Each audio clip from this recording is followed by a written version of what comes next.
Alrighty. So, yeah. Let's see. Just turn that off for now. Oh, wait, did he mess it? No. Okay. Good evening, everyone. And welcome to episode 63 of the Pathfinders podcast. I am Tree0311. I'm here all by myself. I talked to Naz earlier today. I don't know where he is. So I've messaged him several times, and I don't know what his status is. So I'm hoping he's doing okay. It says he's online on Discord, but it's not, it's not like it says, if the message has been read or not. But, he messaged me at like, it was 4.5 hours ago now. So at that point, he was okay. So fingers crossed Naz is okay. But yeah, this is the Pathfinders podcast. I am Tree0311, one of your hosts. Normally there are two of us, and we are charting the way through all the nebulous information surrounding Star Citizen, Squadron 42, and their development. And tonight, the plan is to go through the combined Squadron 42 and Star Citizen monthly reports. So if you've ever hung out for the podcast before we do the monthly reports, if you've or read through them yourself, you will recognize that a lot of the things are shared between the two projects, and they are literally copy pasted from one report to the other. So what we do is Nazeris goes through and he collates the two reports into a single document, and then we read through it and denote what is from what was shared between both projects, what was on Star Citizen side, what was on the Squadron 42 side. And so Nazeris got that document all collated last week because we were trying to get this done last week. So I had that available. And so hopefully Nazeris will be joining us a little bit late. If not, oh well, it's no big deal. He can make it up to me later. Yeah, so before we get started on monthly reports, hi everybody. It's good to see you. I missed all of you. Let's see. We're going to take a look at chat. I see we've got Danger Hobo. We got Blizzrad, of course. Did we just become best friends? Yep. Hey, Aether Drift. Thank you so much for the sub. Really appreciate your support. Thanks so much for coming and hanging out, being a part of the community. Yeah, so Danger Hobo's in chat. Blizzrad's in chat. Shiori Kitsune, Shimpasta, Off Mion. Really great to see all of you guys. Of course, Aether Drift is in chat. Yeah, just use NAS GPT. Yeah. So yeah, this episode has been delayed multiple times. What? Did we just become best friends? Yep. Holy moly, we are off and running. Hype train incoming. How did that... You have a limited time to earn... Weird. I have no idea how that works. I didn't know that hype trains were a thing on my... I didn't know that was set up. Huh, cool. Dark Silver, thanks so much for the sub. Really appreciate your support. Thanks for being a part of the community and coming and hanging out with us this evening. So yeah, before we can launch into the monthly reports, Northern Trooper, good to see you, buddy. So yeah, we haven't talked in a little bit, because if you're a 90s kid, you probably remember the Fresh Prince from Bel-Air, the theme song, and that one line that goes, "My life got flipped, turned upside down." Well, I shared with you guys, back in November of last year, that not only is my wife pregnant, planned, intended, but we are pregnant with twins, not intended, not planned. And so in December, we came to the realization that we would not be able to afford childcare, daycare, all that for 3 kids. It just wasn't going to be a thing. We had budgeted for 2. We were ready for 2. We were not ready for 3. Childcare. Did we just become best friends? Yep. Holy crap! You guys are insane. Another sub, Shiori Kitsune. Thank you so much for the support. I was not on Soul Citizens. I'd love to go hang out on Soul Citizens. I love those folks. One of these days I'll hop on the show. But yeah, I haven't been on that show. But yeah, so we came to a realization that we needed in-home childcare, because daycare in Boise, where I live, Boise, Idaho, is just crazy expensive. There's been a lot of people moving here from out of state, and the majority of the people moving here are young working families. Yeah, Northern Trooper, yeah, $1,400. I pay $1,300 just for Boone to go to the Montessori school down the road. If we wanted to take all 3 kids to the Montessori school, it would be close to $4,000 a month. And Heather, my wife and I, we do all right. We don't do that kind of all right. So yeah, that extra $1,400 is what was really what made the decision for us. So we've decided that we're going to get an au pair, which is like a live-in nanny, but it's basically a foreign exchange student who is a live-in nanny, and you pay for, you pay them a small salary, and they also get room and board. Yeah, no joke. I hear you.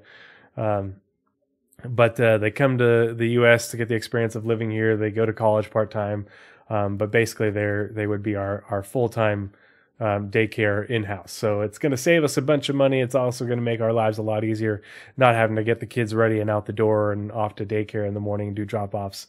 But in order to do that, we needed a bigger house because we didn't have enough room for not only a bedroom for Boone, a bedroom for the nursery, and a bedroom for the au pair. And so we're moving. To West Boise.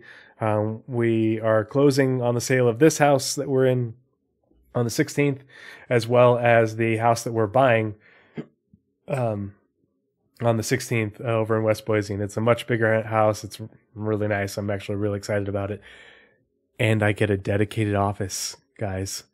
No more of just having this office in the corner of the upstairs sort of bonus room, where I can't control the background noise, have poor lighting control when the sun's out. So yeah, I'm really excited to have my own private office again, and it's downstairs, so I don't have to walk upstairs to go to my computer, which is a real struggle in the mornings. Yeah, Northern Trooper, next bar citizen at my place. It's a 5-bed, 3-bath house, almost 2,400 square feet. We got a nice big covered patio, 3-car garage. We didn't want to leave East Boise because we really love Southeast Boise. It's a really great area to live in.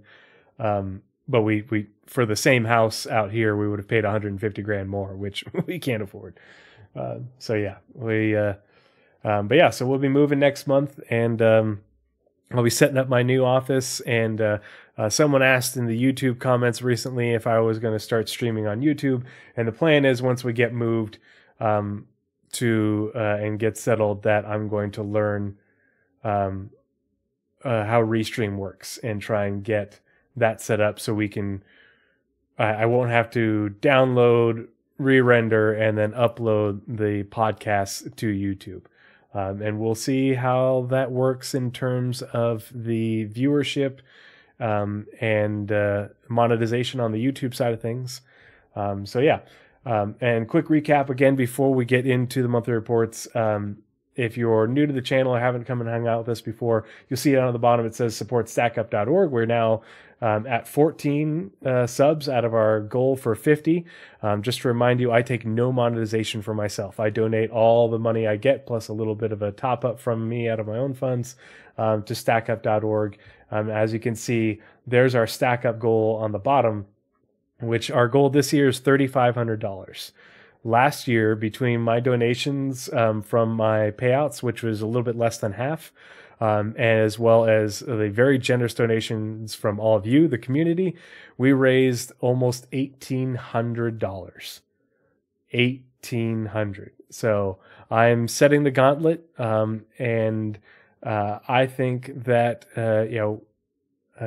whether we can reach 3,500 or not, I think it's totally possible, but at the same time, it's good to have lofty goals. They have raised the dollar amount for the loot crates, or not loot crates, sorry, supply crates, which is where they send a box with like video games, gaming peripherals, systems, TVs, that sort of stuff to troops, either on active duty or veterans who are suffering from PTSD, in order to connect veterans and military members with video games and gaming communities like this one.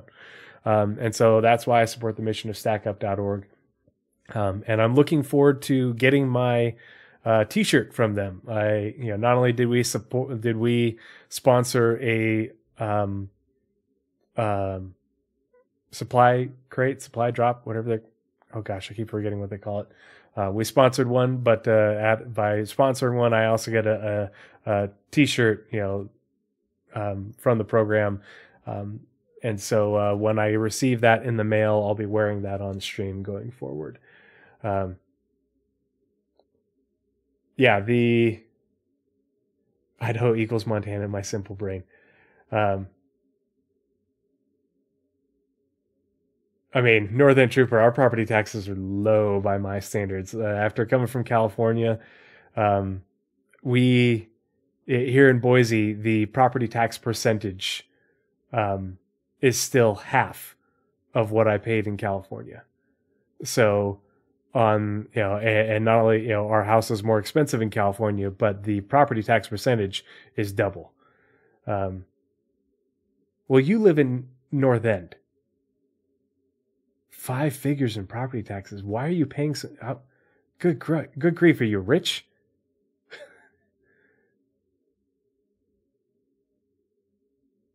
Because that's way more than I pay. I pay like a couple grand in property taxes. So I don't know what you're paying, but it ain't 5 figures. Yeah.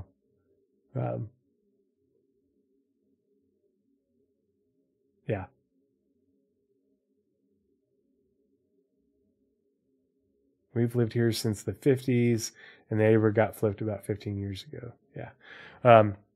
Now's not a great time to be buying or selling a house in Boise, because the interest rates are way up, but property values are up. But so I made a bunch of money on my house, but the houses are also more expensive to buy. So luckily I have a VA loan, and we're able to, anyway.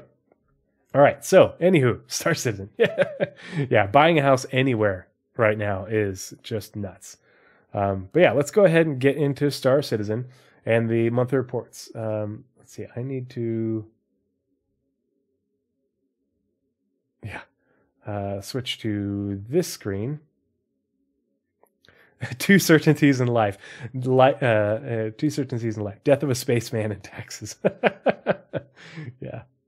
All right, let's switch screens. And we'll turn off the NazCam and Nazeris name tag, and hopefully we'll see Nazeris again soon. I hope to hear from him. I'm just worried about the guy because he's usually very responsive. So I'm hoping that everything's okay. I know that Nazeris does suffer from migraines, and so maybe his migraines suck. I hope, but I'm hoping it's something as simple as he had a migraine and he just had to lie down. Didn't get in a car accident or something, or whatever. So the monthly reports. So let's see. We are starting off with it's AI content, and it looks like blue. Yeah, from the AI content on the Star Citizen side. Okay, and all right. Oh, hey, we have a message. Nazeris is alive. Hold on, I'm going to reply real quick.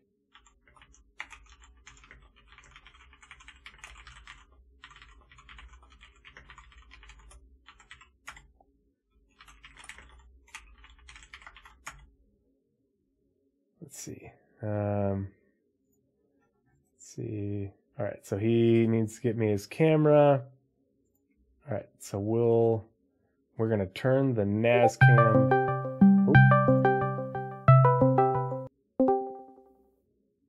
Hello. I'm so dang sorry. It's okay. Don't worry about it, dude. Things happen. Yeah, sorry. Let's see if we can get back to Orison. So, the reason I was distracted is because we've just finished, or we're finishing up Siege of Orison. Ah, that will do it. Yeah. Okay, I am streaming the stream to you so you can see it. Hello, everyone. Sorry I screwed up the podcast. It took us like 3 months to get here, and I screwed it up. I'm so dang sorry. You're okay, dude. Don't worry about it. Let's see. I need to.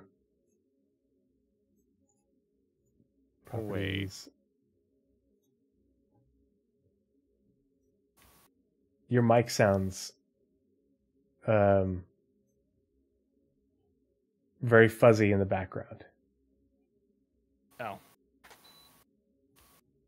How about now? Keep talking. This is my mic. It sounds like a microphone. Yeah, you're very fuzzy in the background. Yeah, I don't know what.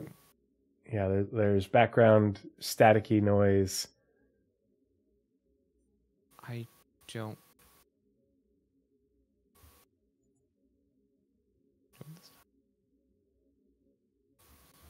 Are you using the right mic, or do you have not have a filter turned on or something? Or you're normally very clear.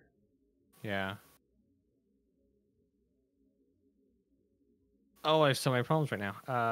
So we haven't actually. We finished the mission.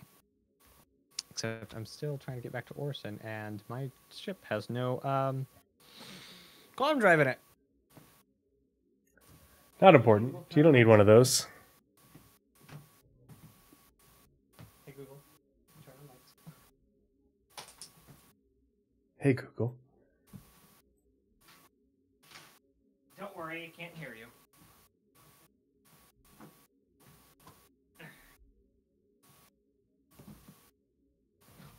Alrighty, right. Alright. Then do this thing.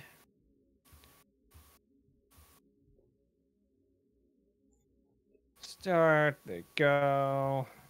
There we go. Copy your link. And put that in there. No, that's not it. Where are my friends? My friends are over there. Hello! All right, I hear you just fine. Let's see. I've got your camera. Okay, let's see. Now I gotta figure out what the prongs my mic is. Okay.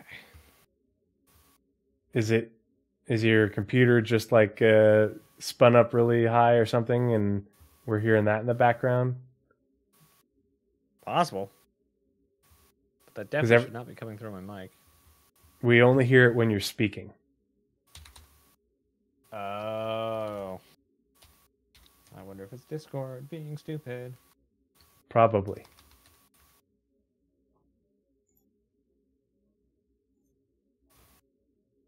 Let's see, I want...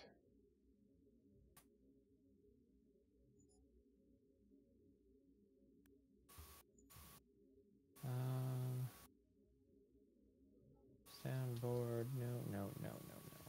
Are you trying to... No, it's not noise suppressing. It's not auto game. None of the things are on.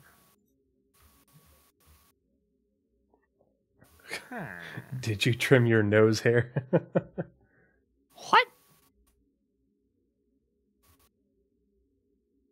Yeah, is your like gain turned way up or something, and it's just picking up any sort of maybe fan noise or something every time the mic gets activated? Oh, I don't have any fans. Well, like I mean, like PC fans or something. I don't know.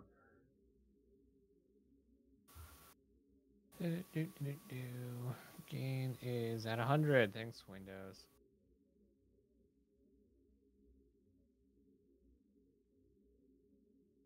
How is that? Keep talking. This is my mic. It sounds like a mic with Mikey sounds. You're very quiet. Okay. Yeah. Okay, how is it now? You're still very quiet. I think you were more clear though. How is it now? There we are. Oh, a lot louder. Hey. Too loud. Too loud. How about this? This is now the voice level. Give me about like 10% more, 20% more. Okay, how is this?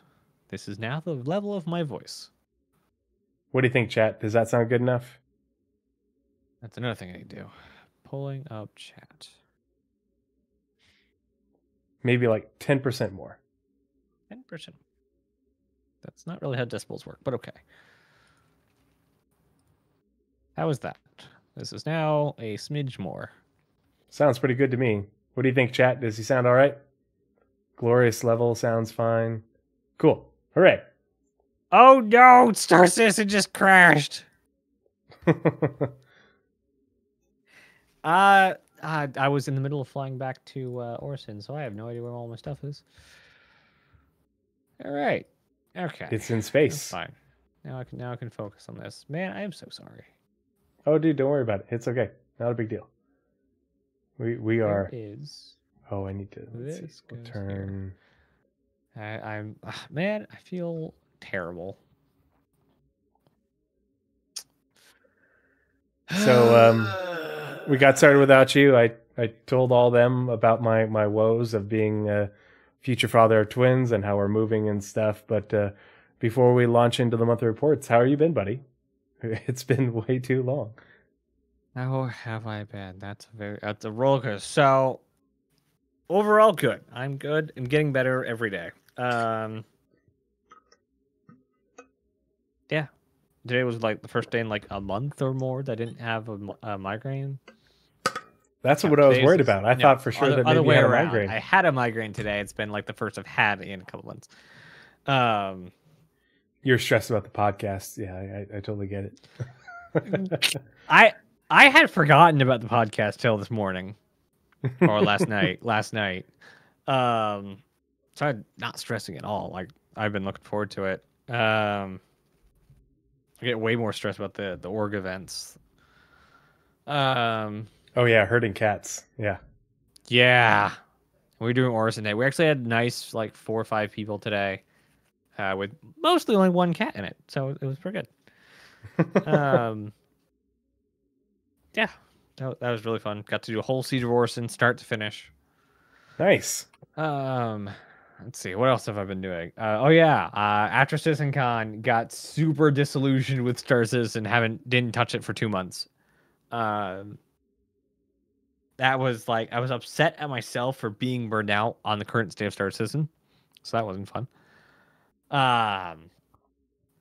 So I recently got back in. Me and one of the org mates were going in and going to try some whole sea cargo hauling. Stupid broke.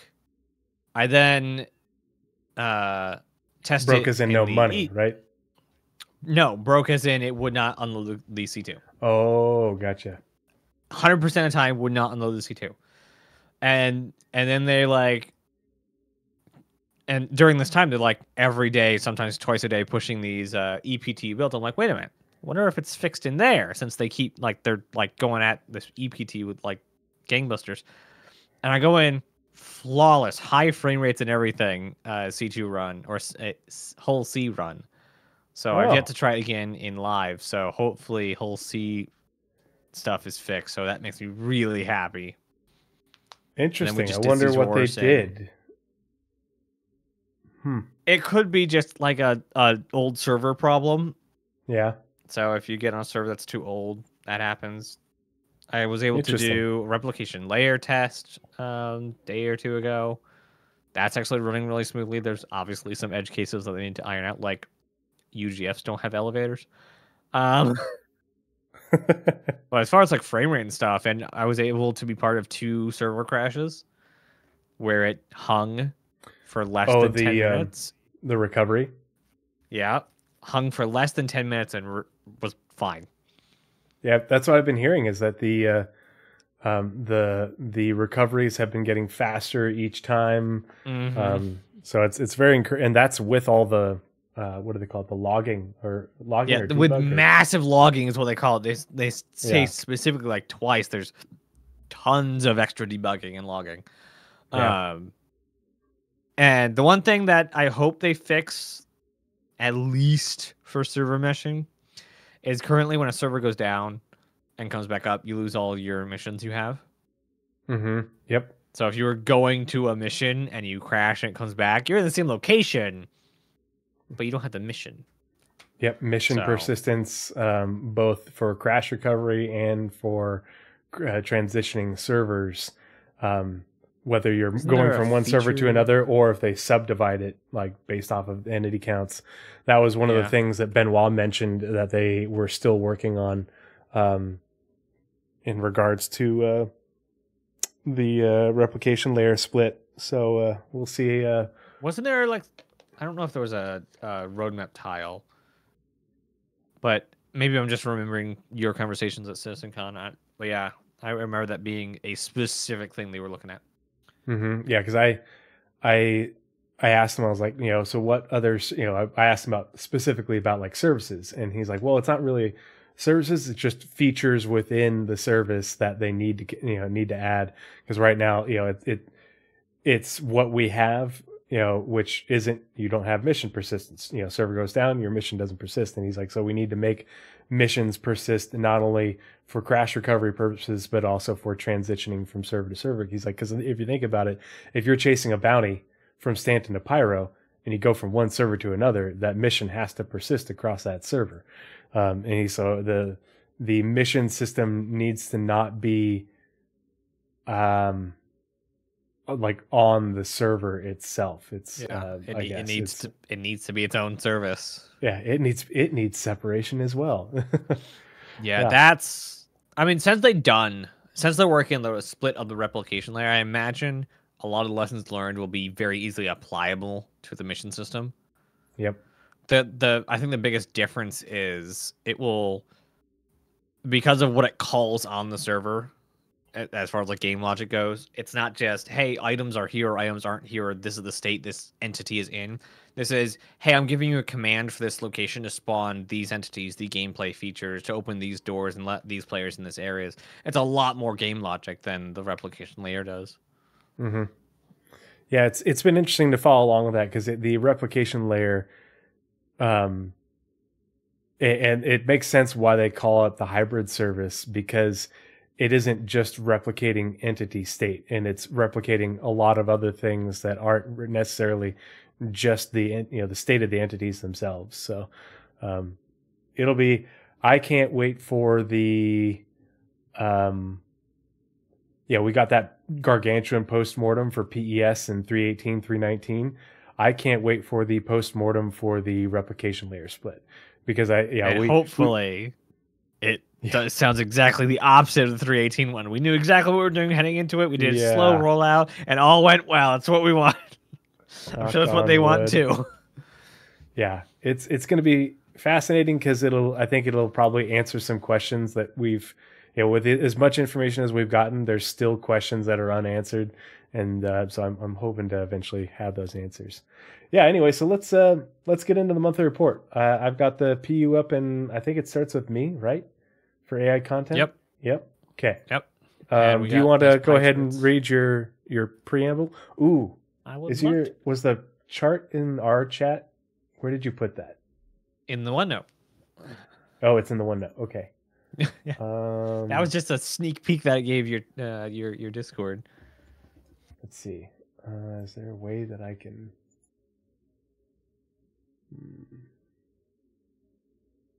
Why don't you go ahead and read the header, preamble, whatever you want to call headers, it? Yep. All right, so PU monthly report, November and December 2023. Happy New Year. We're kicking off 2024 with a look back at the last couple of months in 2023. We're on for a full rundown of everything done for the persistent universe throughout November and December, including new creatures, vehicles, plan tech, and more. And then on the Squadron side, welcome to the November-December Squadron 42 development report. Enclosed, you will find details on the latest progress made across the campaign, including birds and rodents, the star map, and Fortune's Cross. Ooh, Blizzrad, Fortune's Cross. Dun, dun. So, you know what I just thought about is, and I wish they would start doing, this has been the image for the top of the Squadron 42 report.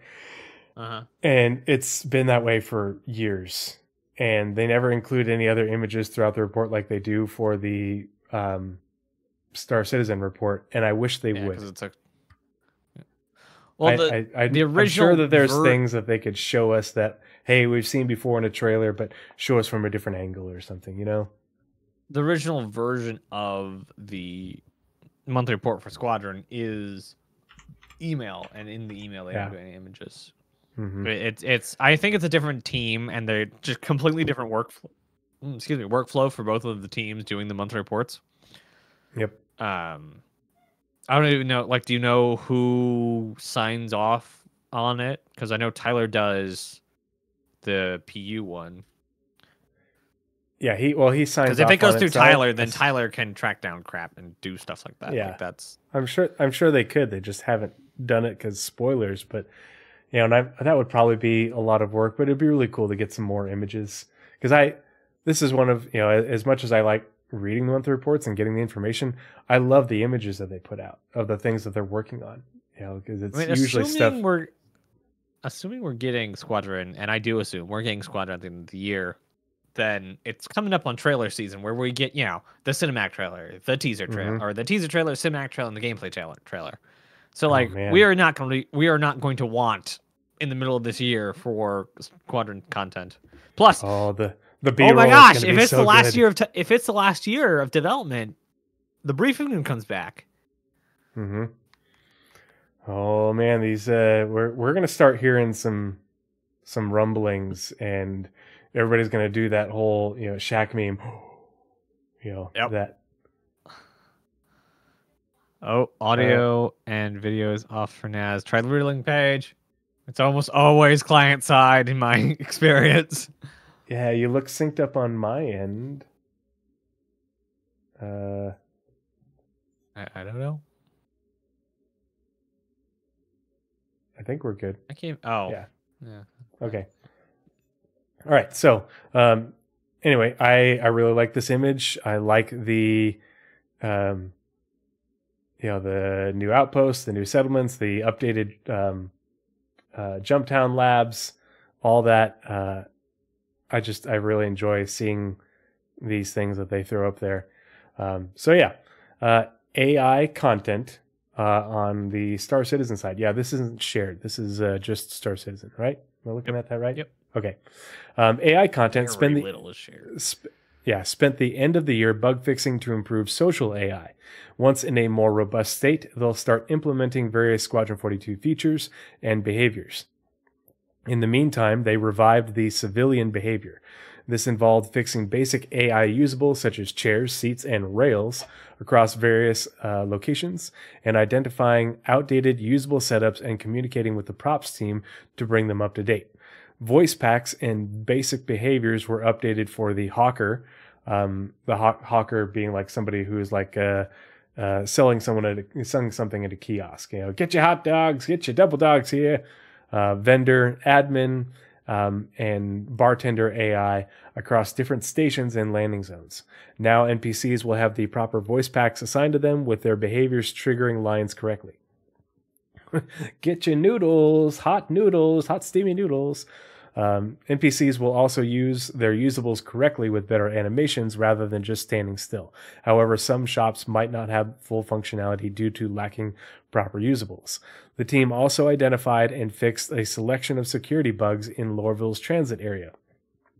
This involved implementing some of Squadron 42's security behaviors, including sentry and guards, and giving NPCs appropriate voice packs. Finally, AI content worked with level design to implement Squadron 42's engineer and security behaviors across different areas with limited functionality. This is going to be really interesting to see all these things come into play, especially because this work is being done now in order to... This is one of those things where, hey, we're not going to fix and do a ton of updates to these things because we're waiting for server meshing and server FPS to improve, so we can get a better baseline of where the AI is and functioning appropriately. And so now that server meshing is rapidly approaching, they are going in and doing these refactors, getting things cleaned up, so that way when server meshing comes in, the AI will be in a much better state and be more performant in doing things as appropriately versus what we've been used to at 5 to 7 FPS. So this is good to hear. Really interesting.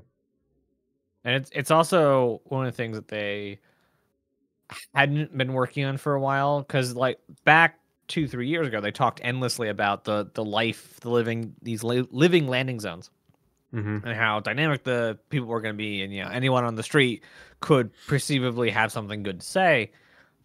And then it just kind of went cold for a couple of years. This is the outworking of that, where they have all these things, they have all these voice packs, and they're starting to put them in, and they're going to, now that we have the tech involved, they're going to make voice packs more and more diverse, so that landing zones can have their own voice packs and people can talk about specific things that are going on around the landing zones. I'm looking forward to seeing the engineer behaviors, even though they're limited functionality, seeing where those pop up and watching.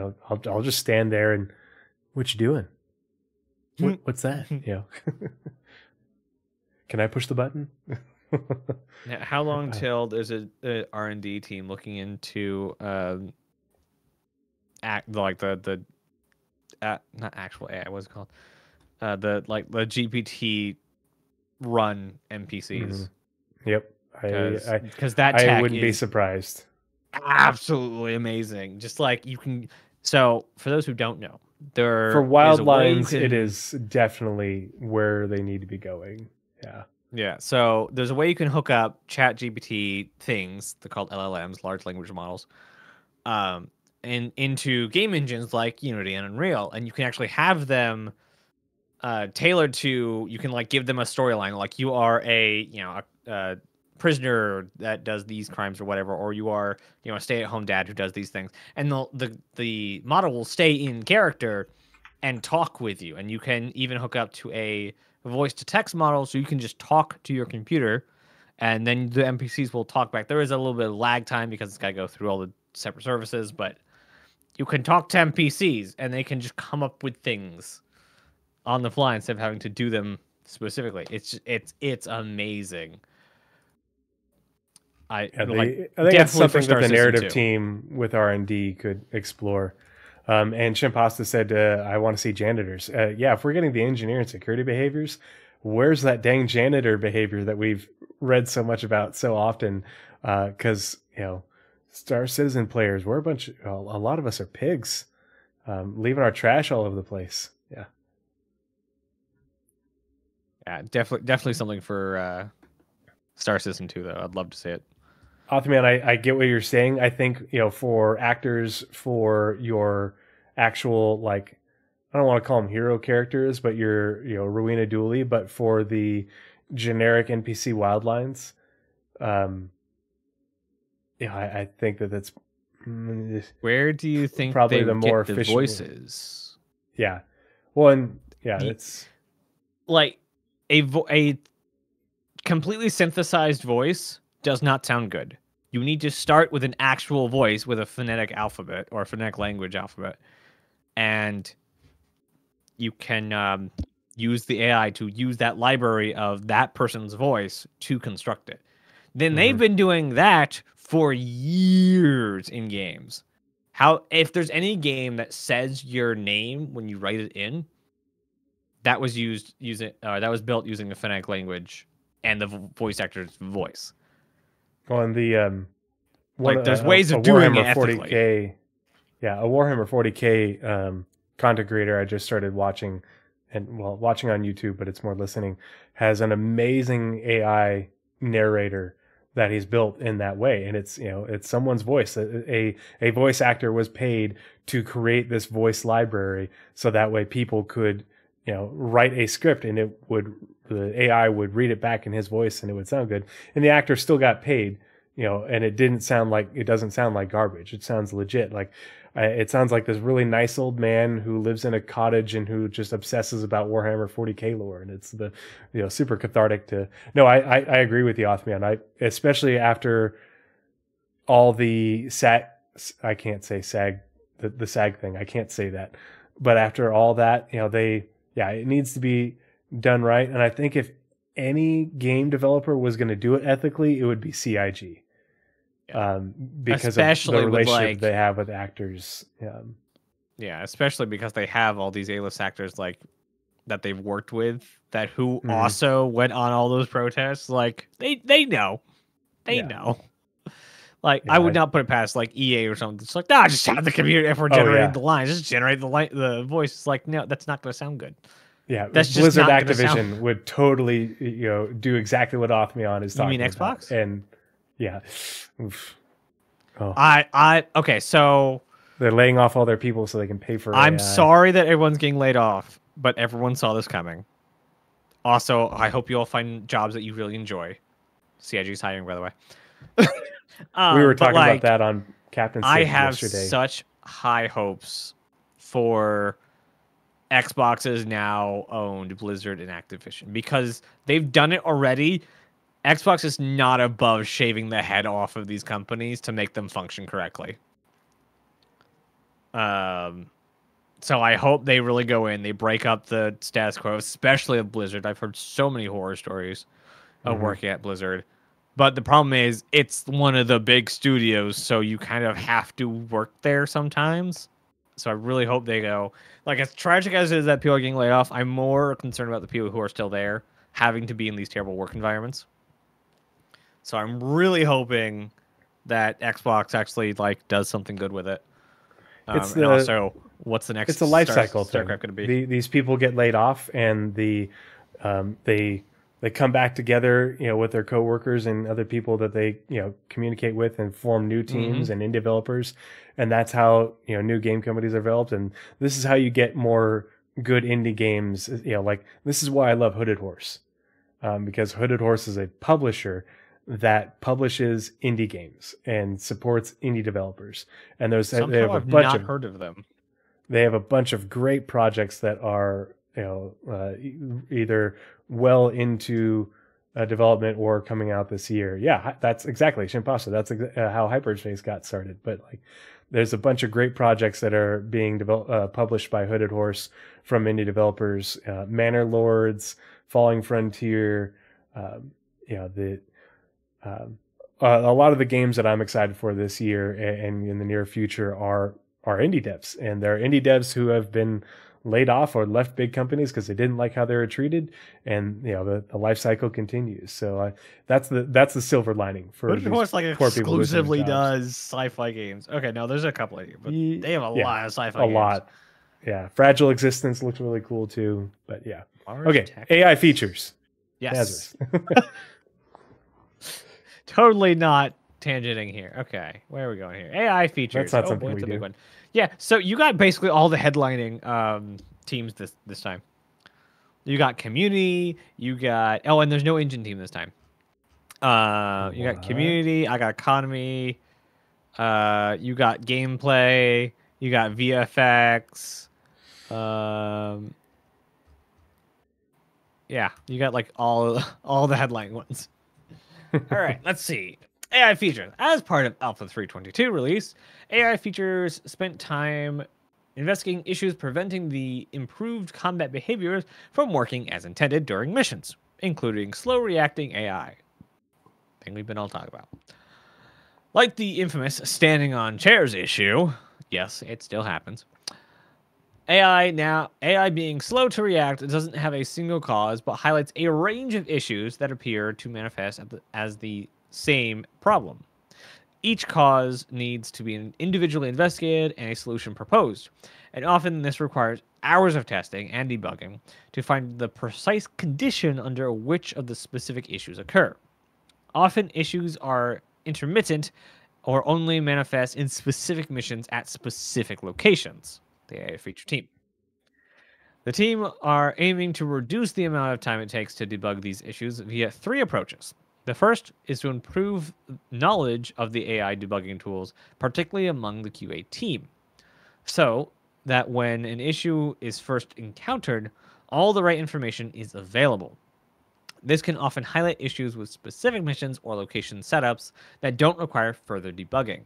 For example, missions or badly placed navigation navigation mess. God dang it. Navigation mesh, missing animations, or poor server frame rates. Gosh, that was hard. The second is to spread up the process of getting to the right locate, or speed up the getting to the right location of an issue. If an issue occurs in a specific spot during a certain mission, the team needs to be able to quickly reproduce it rather than wanting or waiting for the mission and location combination to line up as part of the normal flow. When investigating issues, one of the biggest time sinks is flying to a location, even using the no clip god mode, so they're looking at providing teleportation functions to active mission locations. I don't know why this wasn't already in existence. I've used plenty of game engines and 3 software.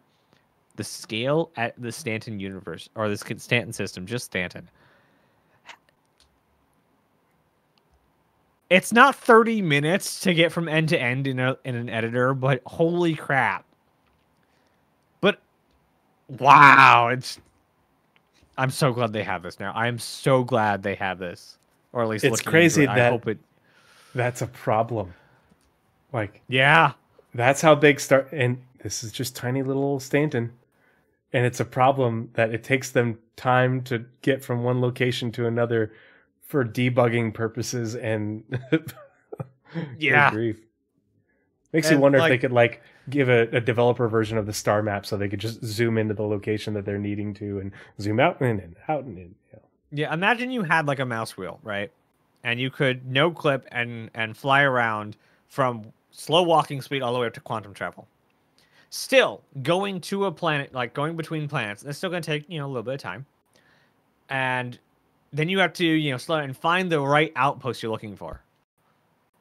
All of that, maneuvering takes so much time. All right. Finally, they've identified a cause that might occur again. They'll improve the debugging... When they identify a cause that might occur again, they'll improve the debugging tools to highlight it so that they can more easily identify subsequent occurrences. For the Alpha 322 release, AI features worked on several causes of slow AI, including fixing an issue where increases in the AI perception meter were not being recognized in the general reaction function, causing NPCs to hang in the reaction idle animation. Fixing an issue where AI weren't exiting the investigation behavior correctly due to not checking the current target. Debugging an issue where the hostility and perception systems weren't correctly encapsulating the specific requirements for hostility in a particular mission and location. However, this required a better specification of the intended design and will come with planned improvements to the hostility system. Boot. The team are also investigating if they can add a hotfix to work around this issue in the next release. Interesting. These aren't the only slow reacting issues or AI issues, so the team will continue to investigate and fix issues in subsequent releases while ensuring they maintain and improve combat functionality. AI features also worked on AI issues identified with the replication layer. The replication layer is a core component of server meshing, allowing the AI to migrate between servers to restore their state after a server crash. The team identified that when the AI was serialized back from the replication layer, its observable state, alive, dead, unconscious, etc., was not correctly restored, which led to issues. For example, the AI thinking another agent was dead and not trying to attack them. As part of this fix, the team are making the switch between these states more consistent and less ad hoc by trying to more with the status component, or try by tying it more closely with the status component that controls when the switch occurs. This is just was kind of pretty like well. that last bit is very much reminiscent of the issues with NPCs standing on chairs, because the reason that NPCs stand on chairs or get stuck in different things is because when a player leaves that object container and those NPCs are streamed out, they don't stream back in appropriately. And so one of the issues is that the NPCs aren't reloaded appropriately. So we're having that same issue with the replication layer. I'm hopeful that by using the replication layer and things stream, the replication layer being separated from the server, it will allow for the streaming in and out in terms of object container streaming to function more appropriately in the future for things like this. And I know one of the current problems with NPCs standing on chairs is pathing. It seems more like they path to like behind the chair. Mm-hmm. Instead of like there's lots like when I see NPCs currently staying on chairs in 322, there's not all of them are, and a lot of them like it looks like the NPCs just like path there weirdly. Which could be, slow server performance equals skipping checks somewhere, and so the NPCs just path badly. Or there's a corruption in the navigation mesh, like 1,000 different things. This is QA's job. So, like, it seems like it seems like a lot of the standing on chairs bugs have been fixed. Mm-hmm. Yeah, it's definitely better than it has been. And I think that the replication layer separation is going to add in new issues. But I think once that they work out these issues, it's not going to be a matter of, okay, well, we'll investigate the rest of these once this comes in, because otherwise we're just going to have duplication of work. Like the replication layer this is the last major change for this, in terms of things being streamed in and out, in terms of backing up of information. And so now, they can finally lock down these issues and hopefully have a more reliable and robust system for the streaming and the streaming in and out of entities, including NPCs. Let's see. That was AI features. Oh, there's AI features on Squadron. Okay. I'm not done yet. Oh no, There's more. Keep going. Totally missed that. On the Squadron 42 side, so that was only Star Citizen. This is only Squadron. Throughout November and December, AI Feature continued to develop a key combat encounter by improving locomotion and simplifying weapon firing to use the same subsumption control nodes as human AI agents. They said human. Okay. Yeah. So they said specifically they're making another subsumption editor use the same logic as the human AI node. So what this key encounter is, it's not human. Wonder what it could be. Yeah. Vanduul combat encounters were also interesting. So they say Vanduul encounters here, and that's specifically not Vanduul. Like so the next one talks about Vanduul, but the first one didn't say Vanduul. Does that mean it's also not Vanduul? Is there a key combat encounter with not Vanduul or human? Woolly Mammoth. Yes! Oh. Ship it. We have plenty of other species, plus, like, animals. Do we get a Yeti? Do we get a Hoth Yeti scene? That'd be hilarious. Vanduul combat encounters were also iterated on, with the team fixing issues with enemies entering combat and moving into melee range. Like humans moving into melee range? That's a terrible idea. Just like, bang, died. Vanduul hits you on the head, you're dead.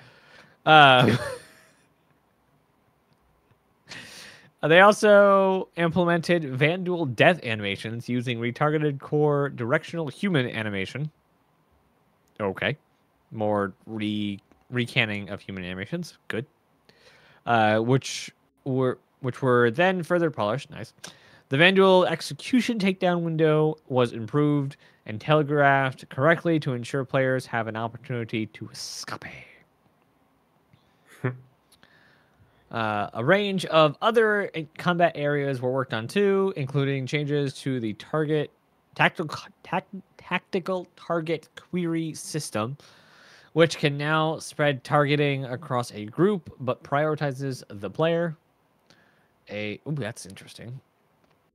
A new cover tactical position query term was finished, allowing non-line of sight cover posture queries. An issue was fixed with characters in flow graph controlled non-combat custom assignments not going into combat after exiting the assignment. Tech deck work was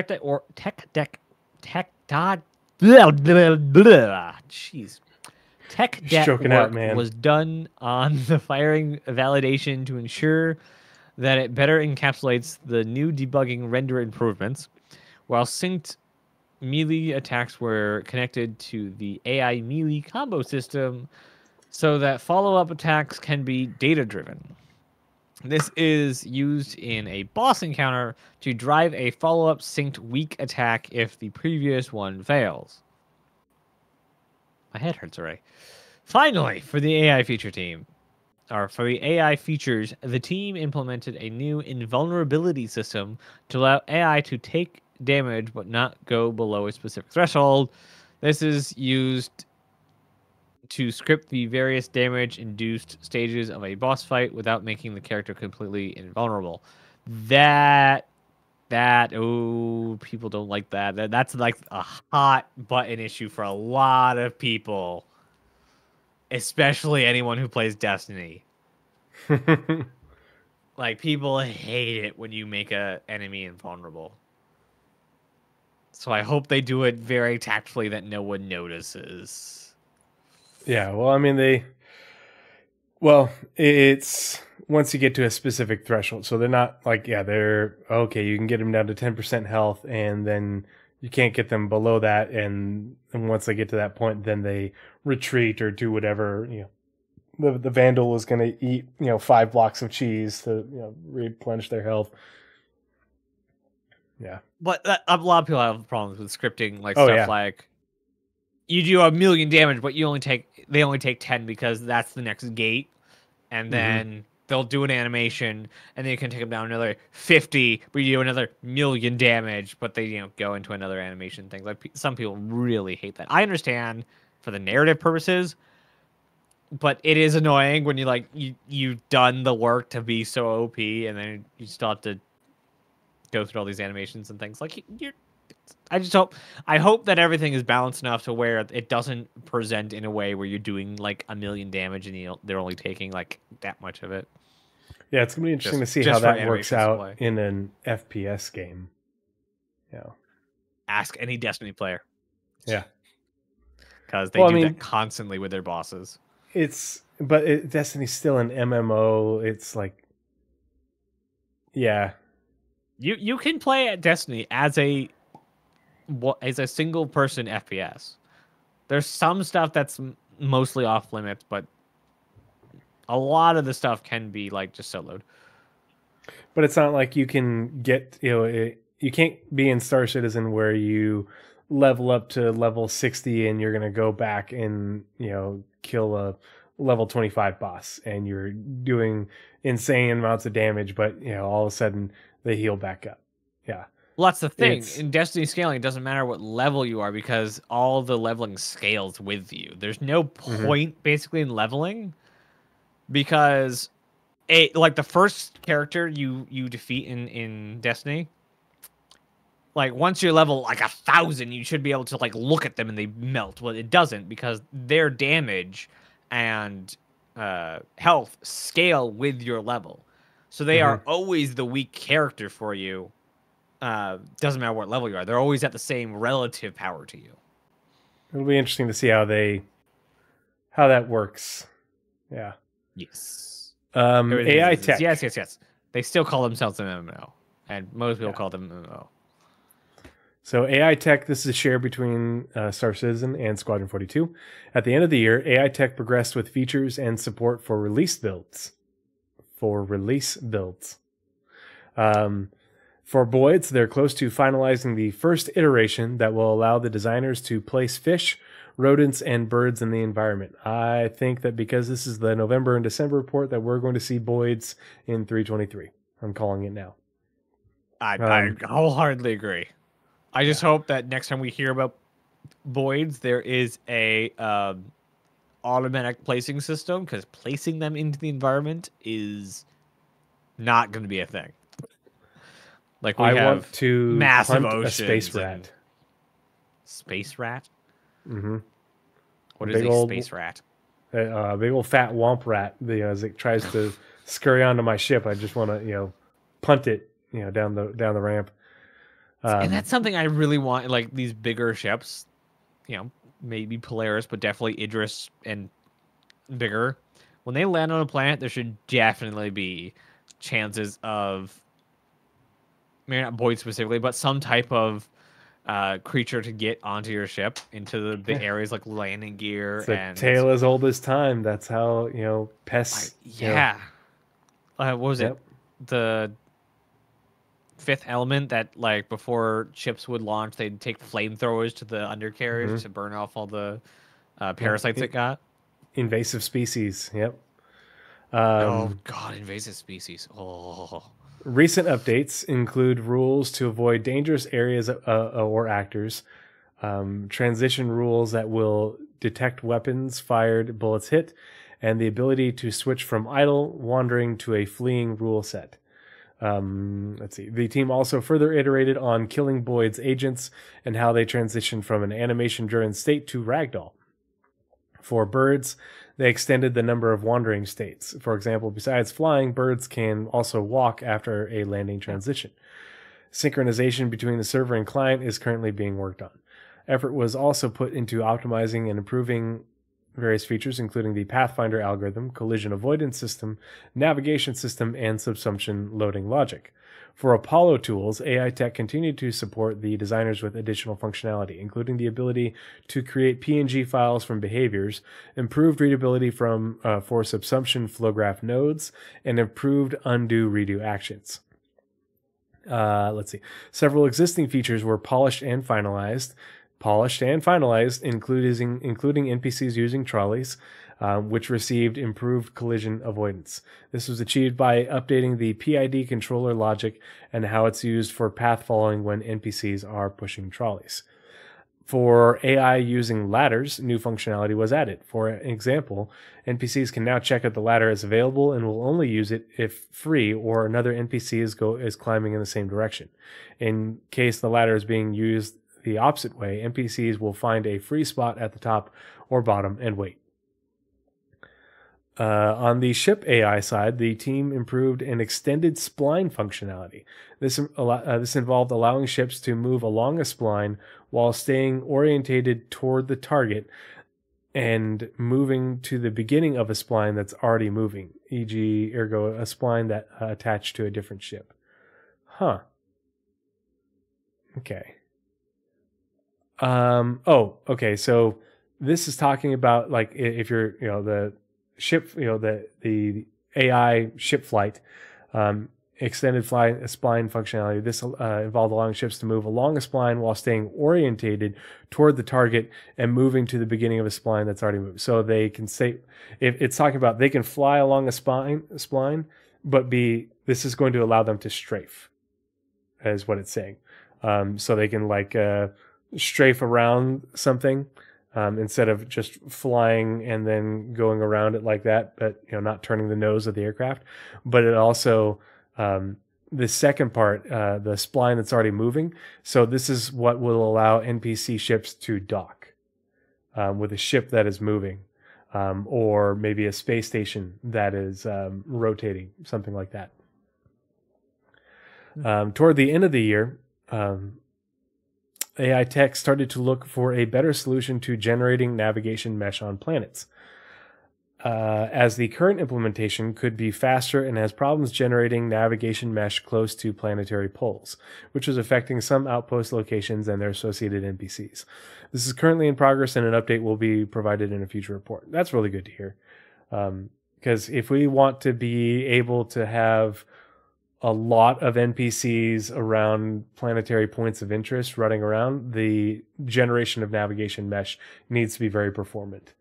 It can't be bogging down servers, and NPCs can't be getting hung up on not having a navigation mesh, because they'll basically like treat an area that they're running around on as can't, this is the border, that part's lava, because there's no navigation mesh there. So yeah, that is AI tech, and it looks like it starts off on the PU for animation, right? Yep. One sentence. Yep. One sentence on animation, and then back to Squadron 42. Yep. Animation spent time bringing creatures to the verse, starting with a four-legged predator, a bird, and a fish. There's no A there. Fish. They also continued to work on facial animations to increase the line count and fidelity. And then jumping over to Squadron. So this is on the PU side. Yes. Four-legged predator. Yes. Not Squadron side. Started bringing creatures to the universe. A four-legged predator, a bird, and fish. Makes me... So this is the creatures is one of the biggest things where we have them discussing unannounced stuff. Mm-hmm. Because we have seen the Boreal Stalker count as a four-legged creature? I thought it was all bipedal. It might not be. But that's because the thing, they've talked about the Boreal Stalker a lot.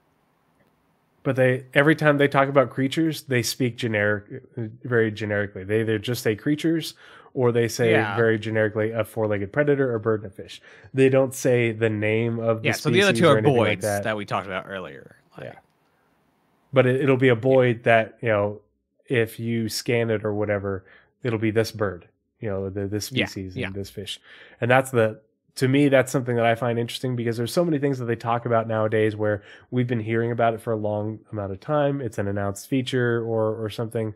And there are very few things. It's really more just these and like new locations where it's a location being built with this tool. It's just different than the other one. And we'll learn a little bit about the lore about it. But okay, well, what other gotten concept art. If it's not the Stalker, what other predators do we know of? If we know about it, is in Stanton. That's the thing, we don't. They've only, they did initial concept art years ago for a few things, but they really haven't explored predator, creatures at all. And so we're, as I start to roll these out, because they talk about them more later on. Yeah, and I think that it's going to be interesting to get these updates. I think as time has gone on, they've had some things that they said we're sharing a bit too much. Mm-hmm. So they showed off concept work and stuff for the Boreal Stalker and a couple other creatures. But I think they have way more work on a lot more creatures, especially for Squadron. Yeah. That they're not going to show, and they're just going to put in the game. Why? Because they want something to be explorable in the game. Yeah, well, they talked about that recently, how when some of these release, they're just going to be in the game, and there won't be a release view card, and all of a sudden you'll land, you'll be like, what the fuck is that? Yeah. So here, puppy, come here, I got you a treat. Yeah. And your arm's gone. Now you're gonna get Cyber One. It's that constant pushback that all early access games and Star Citizen specifically has had so much push and pull with, because there is massive, loud player bases on both sides of the argument. Do we want to know every little piece of code point going into the game, or do we want them to just say, these are the headlining features and shut up on the details because we want to actually get in and explore the game? Do we want to know when they make pizza eatable, or do we just want to walk in I can buy pizza now? So like it's that constant push-pull with do they tell us or not, because there are plenty of players to say either way. It's ultimately like where they find their balance. And after 11 years, they still haven't found it yet. They're still trying. Mm-hmm. Okay, so up on the squadron side of the animation team, the animation team worked on player skill level animations, such as takedowns, vaulting, mantling, and exercise. So there's some skills we're going to be having. And continued developing first select animations to show off the unique aspects of the game's weapons. They also continued to develop the combat AI sets, including a unique boss fight. The social team worked alongside level design to add life across various chapters, which was supported by the mocap team. On the facial side, the devs continued to develop facial content for the cast characters and combat and social AI that drives the narrative. So we now know at least 4 skills, though I'm not sure how exercise is a skill. Well, it's skill level animation. So they're talking about the animations and the variations in the animations based off of the skill that you have that's relevant to those. Because all vaulting and mantling and exercise could all be your athletics. Well, I imagine like there's 2 bits of there's athletic exercise, and there's I guess exercise. You could exercise any skill. But like as far as like gym work goes, you can either do strength or dex in like a gym. Not dex. No, strength and dex, yeah. Like you can be working on just strength, or you could be working on dexterity within a gym. Yeah. I'm just thinking from like a RPG perspective. Like athletics is there's strength, there's dexterity, but and those can be like from an RPG perspective, like those would be athletics is influenced by your strength and your dexterity. Yeah. That's where that's great. And okay, back to you for art characters on the PU side. Yeah, for the next long bit, we're on the PU side. The squadron report these last 2 months was short. Very short. All right, character art. In November and December, character art completed the legendary Duster outfit. Pardon me. And the racing... oh boy. Pardon. And the racing flight suit helmet. They continued working on the racing flight suit itself and prepared an outfit for the subscriber flare. Alongside this, R&D was done for creatures. So this is character art. This is an animation.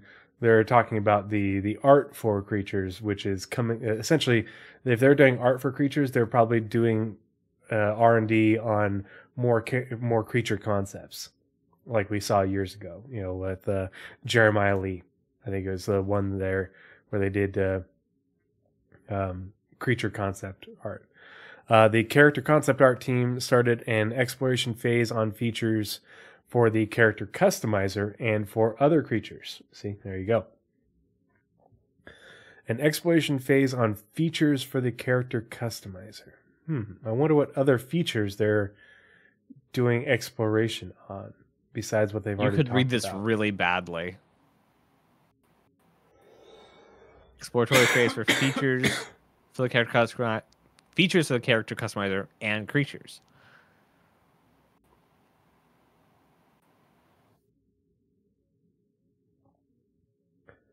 I think they're just reading it badly. I know what they're trying to say. I'm just saying you could read it badly that we're getting creatures and then character creator. That's all I'm saying. Oh, oof. That wouldn't go over well. Yeah. I mean, I look at Solaris as a shining beacon of non-human characters. You could be everything from a human to a fungus to a plant to a dragon to a cat to like a bird. It's like there's so many things, and I love it because like that's like and like Star Trek did that a little bit where like, hey, this is like a goo alien, or like, but most of them were humanoid, just like just change the skin color. Like this one's blue and has antenna. This one is this. But I think where I like sci-fi, I really like the sci-fi of Stellaris, where it's just like we just like make aliens of just anything. Like there's birds, there's mammals, there's humans, there's goo, I think there's also rock ones. So like I really like that. Yeah, and I'll ones be, that look putting like that in trees stuff I or make. plants, and yeah, Like octopus. my and... most mature game that I have designed, and the design I've worked on the most. That's what I mean. Has a character customizer that has all those kind of things, very heavily inspired by Stellaris. So that's character art. So on to you for ship art. Woo! Oh, that's I guess one headlining one I have. Towards the end of the year, the RSI Polaris, passed its white box review gate and has progressed into gray box. Gray phase where all of the surface modeling animations will be completed. Emphasis: there's a Little Big Planet character in the original Little Big Planet that does that. Exactly what you just did. Gave me super nostalgia just then. Emphasis was on modularity for the interior to improve the reuse and scalability, aka for the Galaxy and Perseus and Probably the Arastra Arastra too. And... Yeah, I do think the Arastra is going to come later, but from a different team. Like probably like maybe like when they're doing the Perseus, another team will be doing the other thing. Because I don't think they're gonna wait till they're done with the Perseus to get the Arastra out. That's a long time to wait. Well, and it's we've talked about it before. Like the Polaris can get through gray box, and the people who did the white box on the Polaris can pick up the white box. Yeah, I forgot about that. Like each Galaxy. set is a different team. I forgot about that.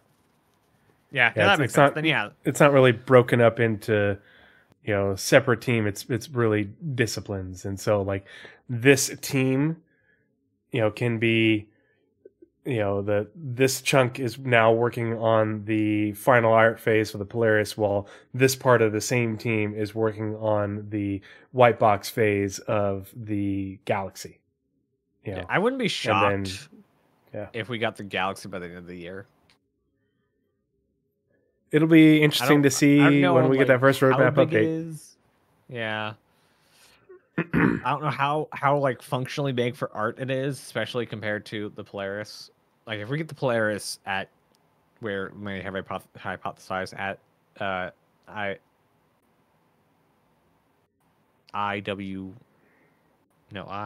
Invictus ILW, yeah. Then I think there's plenty of time to get the Galaxy done. And then we'd get especially if they start the Galaxy in the next quarter.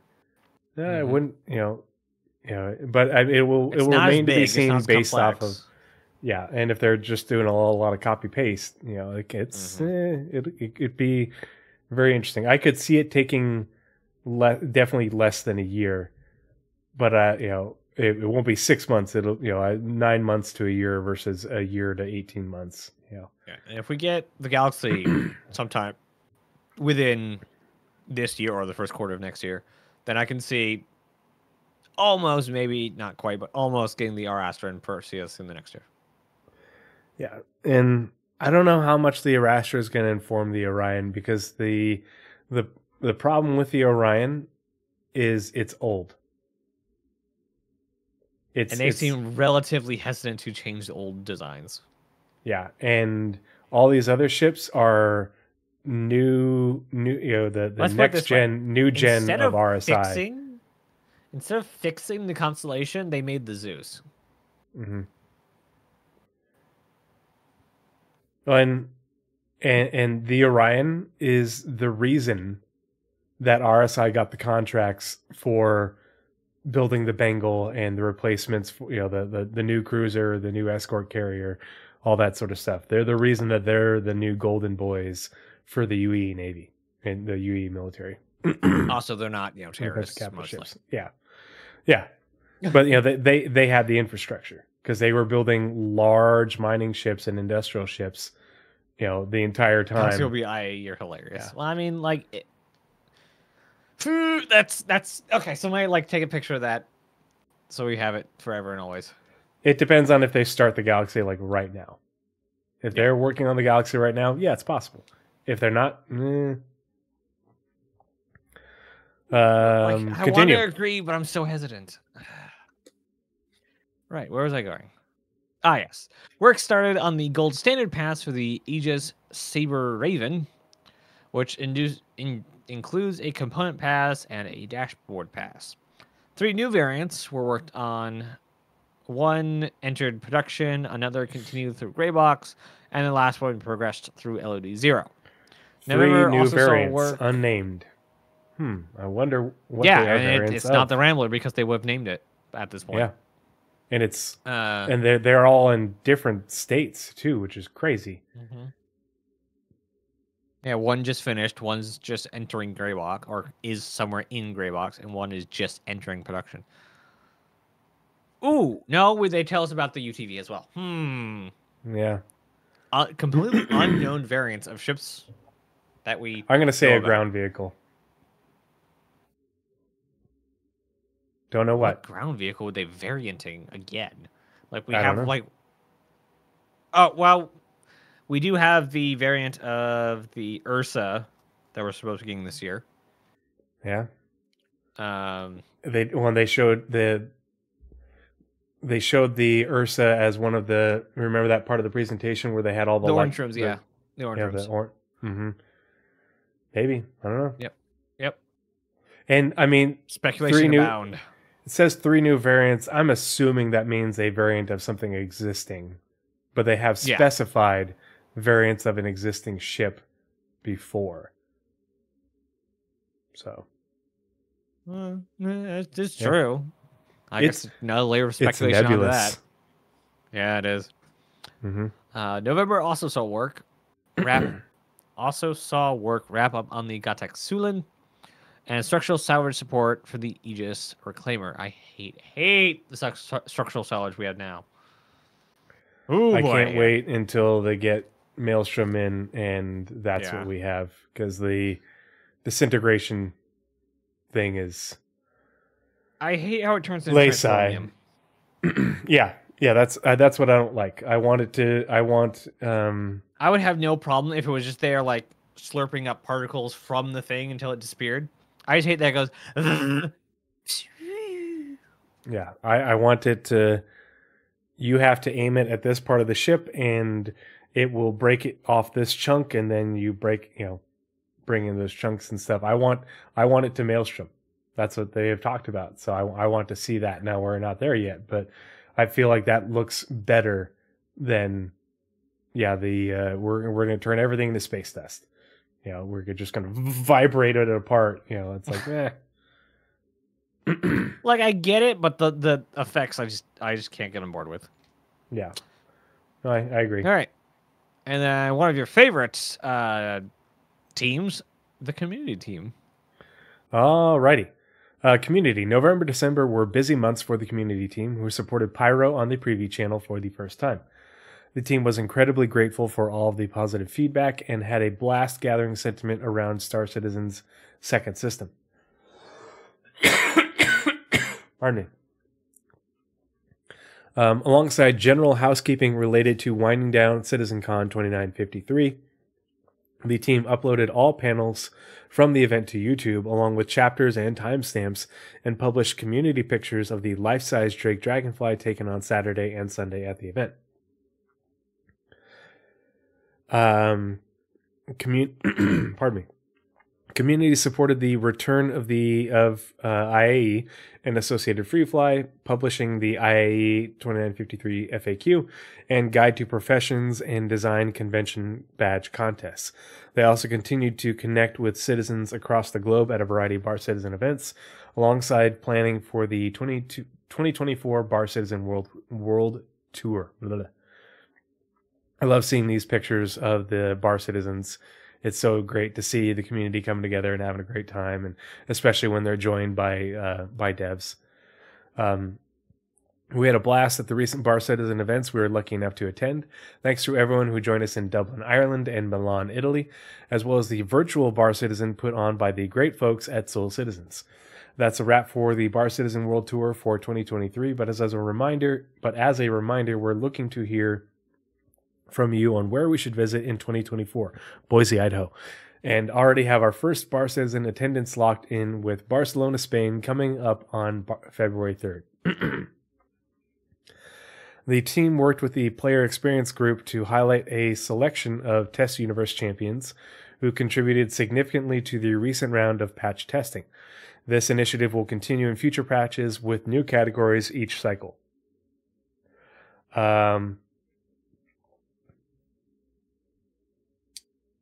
there. Let's see.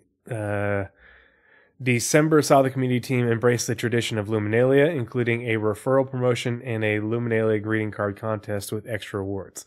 They also teamed up with Intel and CLX Gaming to give away Star Citizen game packages, along with the exclusive Saber Raven ship to 5 lucky winners and a custom Saber Raven PC. I don't remember ever seeing that. I want to see what that looks like during the DreamHack Gaming Festival in Atlanta.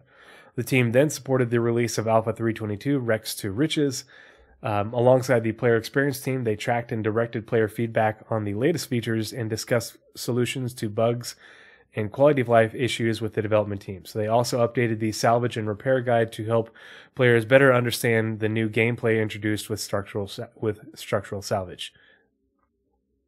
Last but not least, the team has started working on CitizenCon 2954. More on that later. Let's see. So,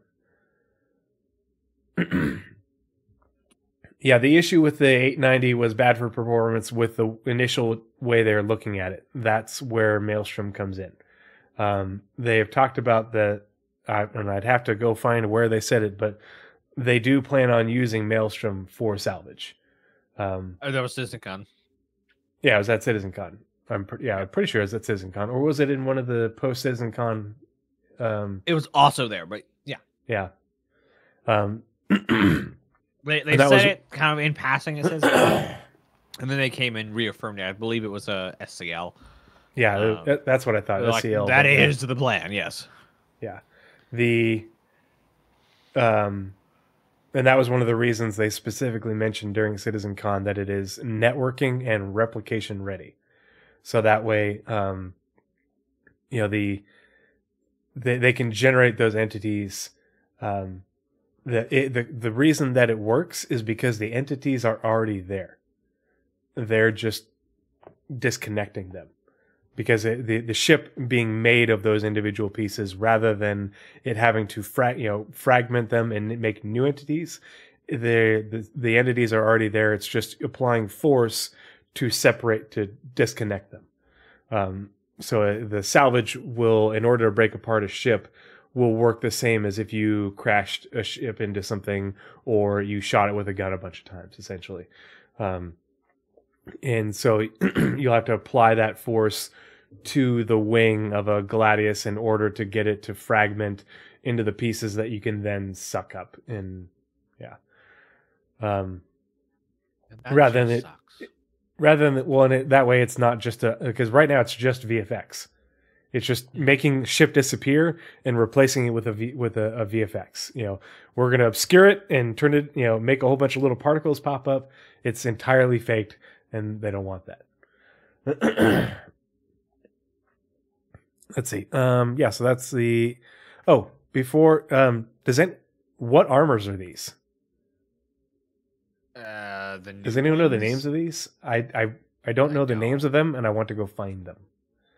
Especially this one, the olive drab camo. Are these the dusters? They don't look like duster gear to me. I want to wear this over, but the rest don't. Yeah, they don't look like duster gear to me. Okay, and so the next team is, let's see, that was community. Economy for you. Whoa. Woot. November and December saw the economy team finish price balancing armors and vehicles. They then began looking into the prices of FPS weapons as part of balancing the wider economy to bring all systems together. A contextual inventory inheritance was designed to tag items in shops that will allow them to more easily rebalance prices too. The team worked on the economy implications of freight elevators and started balancing the time and cost of using them. Oh, yeah. They also investigated UEC income and began taking actions to prevent exploits and rebalance mission rewards, and investigated exploit relating to ship claim times and prices. So, for those who missed it, which I doubt anyone here has, a couple months ago, maybe like middle of last year, they switched from trying to get Quanta in for the economy to balance itself out and switched to this more hand-drawn economy balancing system because Quantum does kind of require server meshing, but doesn't directly require server meshing. And they want more of the things that Quantum will tie into to be in the game, so they're not having to refactor a bunch of things in Quantum once those things get added. Yeah, so instead of maintaining and having to fix a whole bunch of stuff once they get there, they're holding off on Quantum currently, and they're just doing the economy how every other MMO does it, by hand. Yeah. They do have some things that will help them, and they have... Yeah, like they talked about the grouping. You know, if they're going to apply tags, you know, they're going to group like items in that way and give it a tag, and that way they can adjust the price and everything. Yeah, they also have in-office calculator for ships and what their material costs would be given material costs and components and so on.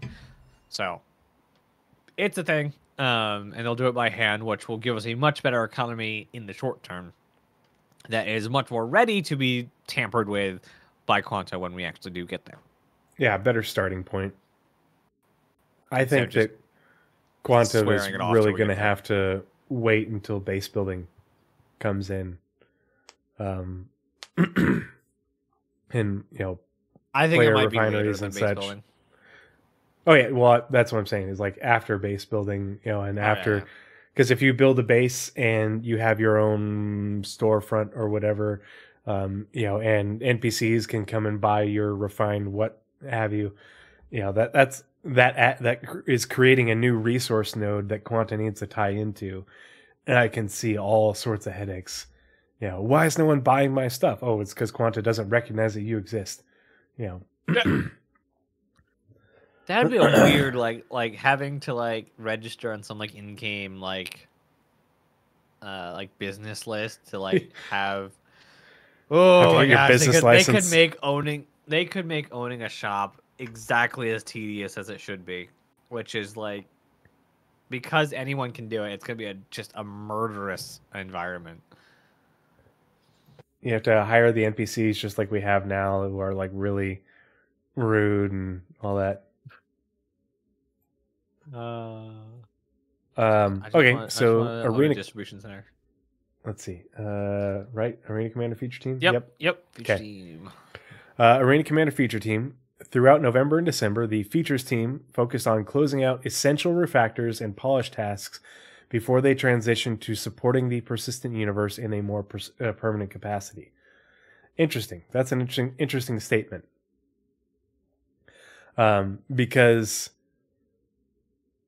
this is the Arena Commander Feature Team.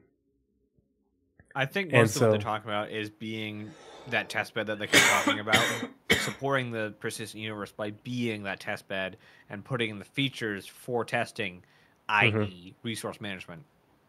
Yep. And that's how the Arena Commander Feature Team, which is a persistent team, they're not going away, will support the persistent universe. Mm-hmm. And a good example of that is actually in a little bit farther down here in a second. They also supported upcoming special events and the Alpha 322 release. Engineering completed work on the Kill Collector experimental modes for Alpha 322, including a system that allows devs to replace the collection item depending on both the game mode and active events. Further work was done on the special events and award system, including prerequisite requirements allowing the team to implement exclusive rewards. This work also included the addition of unique loading screens, backgrounds, and a banner that displays on the front end when an event or experimental mode is active. There's been screenshots leaked of the new front end, the new launcher, and all that, and it looks really good. I'm excited to see it. The latter including a countdown until the next rotation. Experimentation also began with an in-game FPS loadout customizer utilizing the new spawn screen. Oh. So basically removing the out of game, well, not removing it, but yeah, the before the match one. You can edit your loadout before you actually spawn in. So between spawns, you might be able to customize your loadout. Yep. That Father's would be Game 2. So good for like testing out weapons. Like you spawn in, let's say you have the Custodian, you spawn in. Yeah, this one's not for me. Like you can go through all of the SMGs, find the one you like, or maybe you're like the people on this one are trying to stay farther away, so you switch out your gun for maybe versus a longer being range gun. Stuck with the same loadout the entire match, and just having to dip to menu and load back in. Like that's just So I'm really hoping that's a big quality of life fix. Yeah. Yes. And it's definitely something that will, for people who are more into that type of shooter, they'll be happy about it. Father's Game 2 says, and first time chat, so welcome. Thanks for coming and hanging out. That's good to see you. Thanks for being a part of the community. I see it coming in when they have the new distribution centers. Yeah, that's another thing. The Quantum? Oh yeah, because distribution centers are going to add a lot in terms of resource nodes, production nodes, things, need to come here and be produced here. So yeah, that adds a lot to it, that and base building. But I'm confident that we are going to see distribution centers middle of this year. Yeah, I don't think Quantum's coming in until, I would say, after the end in 2 years. Because they're working on base building. And I assume that's a 2-year project. So they're starting sometime the first quarter of this year. Just like distribution centers, I would expect it to be a 2-year project. So it will be done sometime maybe near the end of 25. And we'd get it sometime within 26. And so after that is when we're assuming Quantum.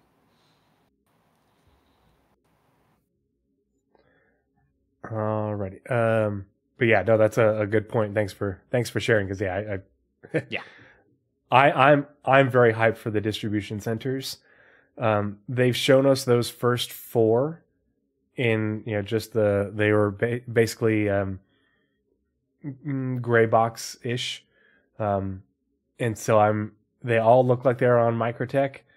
I'm looking forward to seeing how many they end up dropping with that first release, because I think that they are going to come with the distribution centers are going to come with server meshing in 4.0, and the things that go on with distribution centers in Stanton are going to be what keep people in Stanton rather than just people piling onto Pyro. So for me and my org, Pyro is going to be that thing that we get together and we go do a thing in Pyro, and at the end of the day we come back out of Pyro and log off. It's not going to be something that like I'm going to stay there for a long time. No. Yeah. It's like it. No, I'm good. Danger Hobo says, has anyone in chat ever used a SMG IRL? Me. MP5, UMP45. So, long time ago in a galaxy far, far away, but yeah. I don't do guns IRL. Yeah. Guns are fictional things to me. I was a foreign weapons instructor the last 9 months that I was in the Marine Corps, so I have... That's interesting. I've shot the majority of the things and taught people how to shoot and disassemble, reassemble the majority of the things. So, Yeah. Let's see. Oh, so for engineering, the team successfully completed the initial tests of enabling streaming in Arena Commander. This is it. This is where it gets interesting.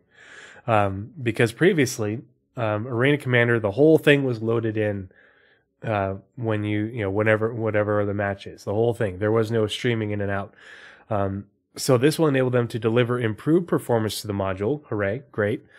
And use any persistent universe location without limitations. Previously, some locations, such as ones near cities, were unable to be used without significant additional work. With streaming, the turnaround on porting any location to Arena Commander will be minimal. That's awesome. This is great because they can very easily take any location that they put in the PU and bring it into Arena Commander, and it'll be more performant. So this is the initial test. We don't know how long it's going to take for them to implement that, but this is something to be excited about for Arena Commander and more game modes going forward. Let's see. Yeah, and Father's Game distribution centers will have rates for sure. That you are someone, the gangs in Pyro will give contracts for you to raid distribution center X in Stanton. I don't, you might have those contracts too from gangs in Stanton too, but I would definitely expect, hey, we need you to go here and pick up this many of this. Or kidnap this person or something like that. They've talked about those types of missions, and I would bet a lot of that will come out of Pyro because they want you, they do want to have some content that makes you, hey, you have to plan the operation, and that includes the logistics of getting from where you are to here, and to have it take a longer period of time. Danger Hobo, go ahead. So in the second paragraph, it said engineering completed work on the Kill Collector, and third paragraph says for engineering. Is that engineering gameplay supposedly? No, I think they're still talking about it. The engineering team or engineers for the Arena Command feature team. Okay. Yeah. Design supported work for Kill Collector, Duo Showdown, and other game modes and special events for Alpha 322 and beyond, alongside a number of quality of life updates and polish to the front end, spawn screen, multi-crew systems. They also began planning for the year ahead. Level design completed work on 3 new racetracks. Ooh. I'm guessing that's what this picture is down here. Level design completed work on 3 new racetracks with one more in progress for a new game mode. New game mode. I'm guessing this is ground racing. That would be my bet. That's my hope. Hopefully. We need that back, guys. Uh-huh. A brand new track around the Pyro Jump Point was also created specifically to test the new Master Mode's Classic Race game mode for Alpha 322. The team created a prototype game mode that saw a successful playtest and will be further worked on in 2024 too. A prototype. Interesting. That's an unannounced game mode. So, finally, the team completed a new Gravlev racing game mode, which was debuted at DreamHack Atlanta. Is this was this maybe the Gravlev racing mode and a Gravlev or a map for that game mode? Because that's pretty cool looking.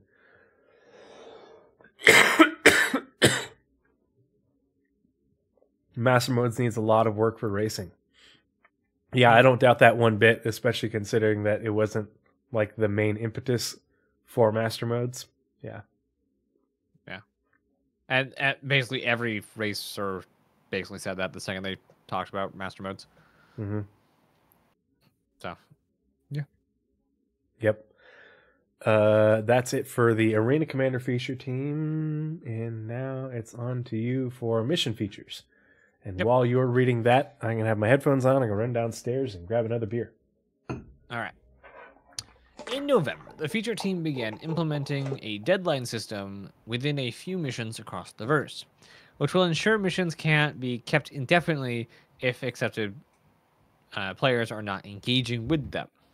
This is for a few reasons. For example, players can lock out other missions, and narratively, it doesn't make sense that player contractor would wait 5 hours for players to kill someone when they would know their exact position.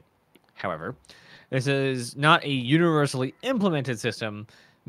Each mission's deadline will be individually considered. The Steel Recover mission continued to be polished, and variants are currently being made.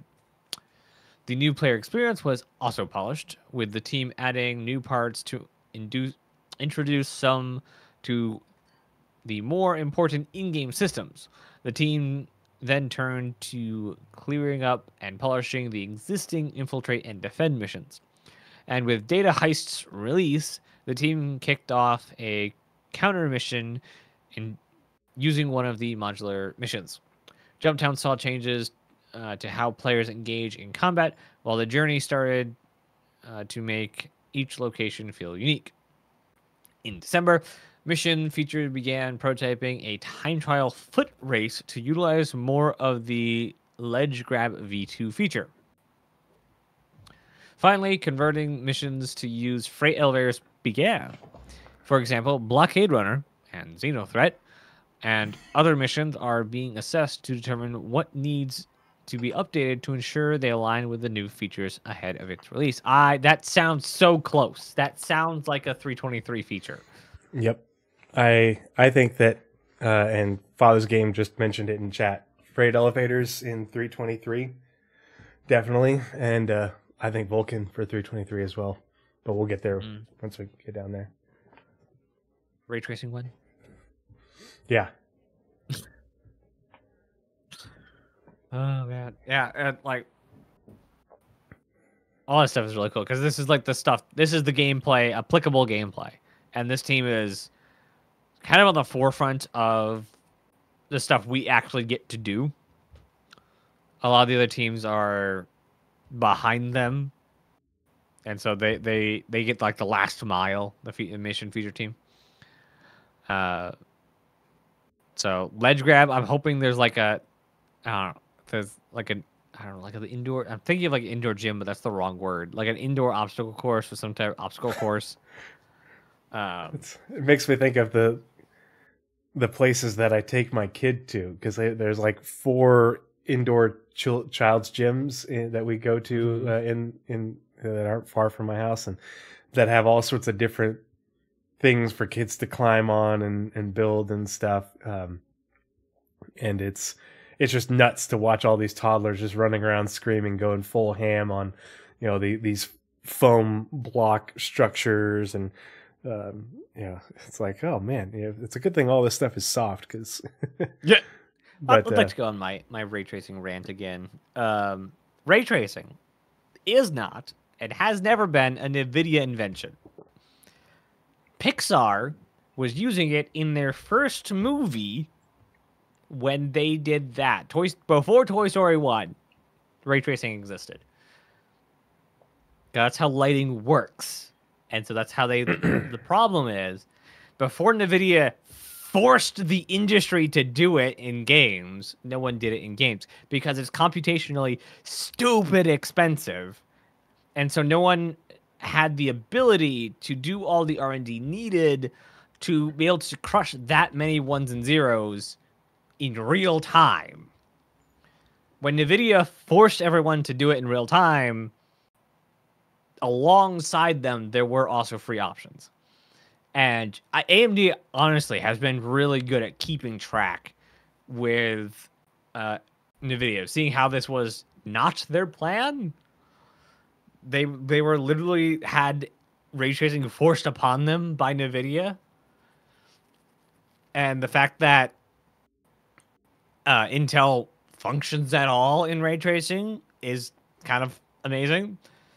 But ray tracing itself, you can do ray tracing on any graphics card. Open up Blender. You can ray trace. The difference is hardware-specific optimizations and, quite aggressively, APIs that only bow to one power. Those are all kinds of stupid. and the fact that like anyone who builds, any company that builds their own way of ray tracing, I've never seen a company specifically say, we're building this specifically for this side's graphics card. Every company that does it, unless you are a graphics company, builds theirs agnostically. Yeah, you would be crazy to isolate. I'm going to build my game only for NVIDIA products. Yeah. So why? Oh, God. Why? Hey, let's piss off even more people. Ray tracing is not hardware specific. RTX is hardware specific. NVIDIA branded ray tracing. An AMD card from 50 years ago can ray trace. An Intel card from way back before when they made graphics can ray trace. Apple Silicon can ray trace. RTX it cannot do. Because it is simply ray tracing bestowed by NVIDIA. They hold no keys, no rights to ray tracing. It's simply, ray tracing is simply the act of tracing light. Tracing specifically, to bring it down to its barest form, a line in digital space. That is a math equation, not bespoke to anyone. Your CPU can ray trace. It's terrible at it, but it can. All right, so it's on to me for yes! gameplay features on the Squadron 42 side. Yes. Pardon me. Gameplay features spent time toward the end of the year looking at what's needed to implement some of their Squadron 42 features into the PU, including additional requirements not needed for the single-player campaign. Ooh, this is good. Most features are moving over smoothly. Yes. Though the new mobiGlas requires work to support existing apps not found in Squadron 42. This is very encouraging. I'm going to read excessively. this I again. also like to derail with what Father Game said. Squadron 42 better have more than 20 hours in episode 1. That's the fun part about Squadron. There can be so many hours in like one person can probably get through it in like maybe 10 hours. Another person 90 hours. Mm-hmm. Because so there's two things that make the time inflatable. Off hours, running around the address, talking to people, getting the lowdown on what's going on, and optional missions. Yep. The entirety of the Trejo mission, where you go and rescue Trejo, was an optional mission. What you should have done, according to your commanding officer, was go back to the Idris and sit. You were told, do not go off track. Go to these 3 points and back. Yep, you went off the reservation. Yeah. That was an optional mission that Mark Hale's character just like, up to you, really, because I'm all for breaking the rules. Like, he is definitely that classic sci-fi character that's like, your exo said this, I don't care.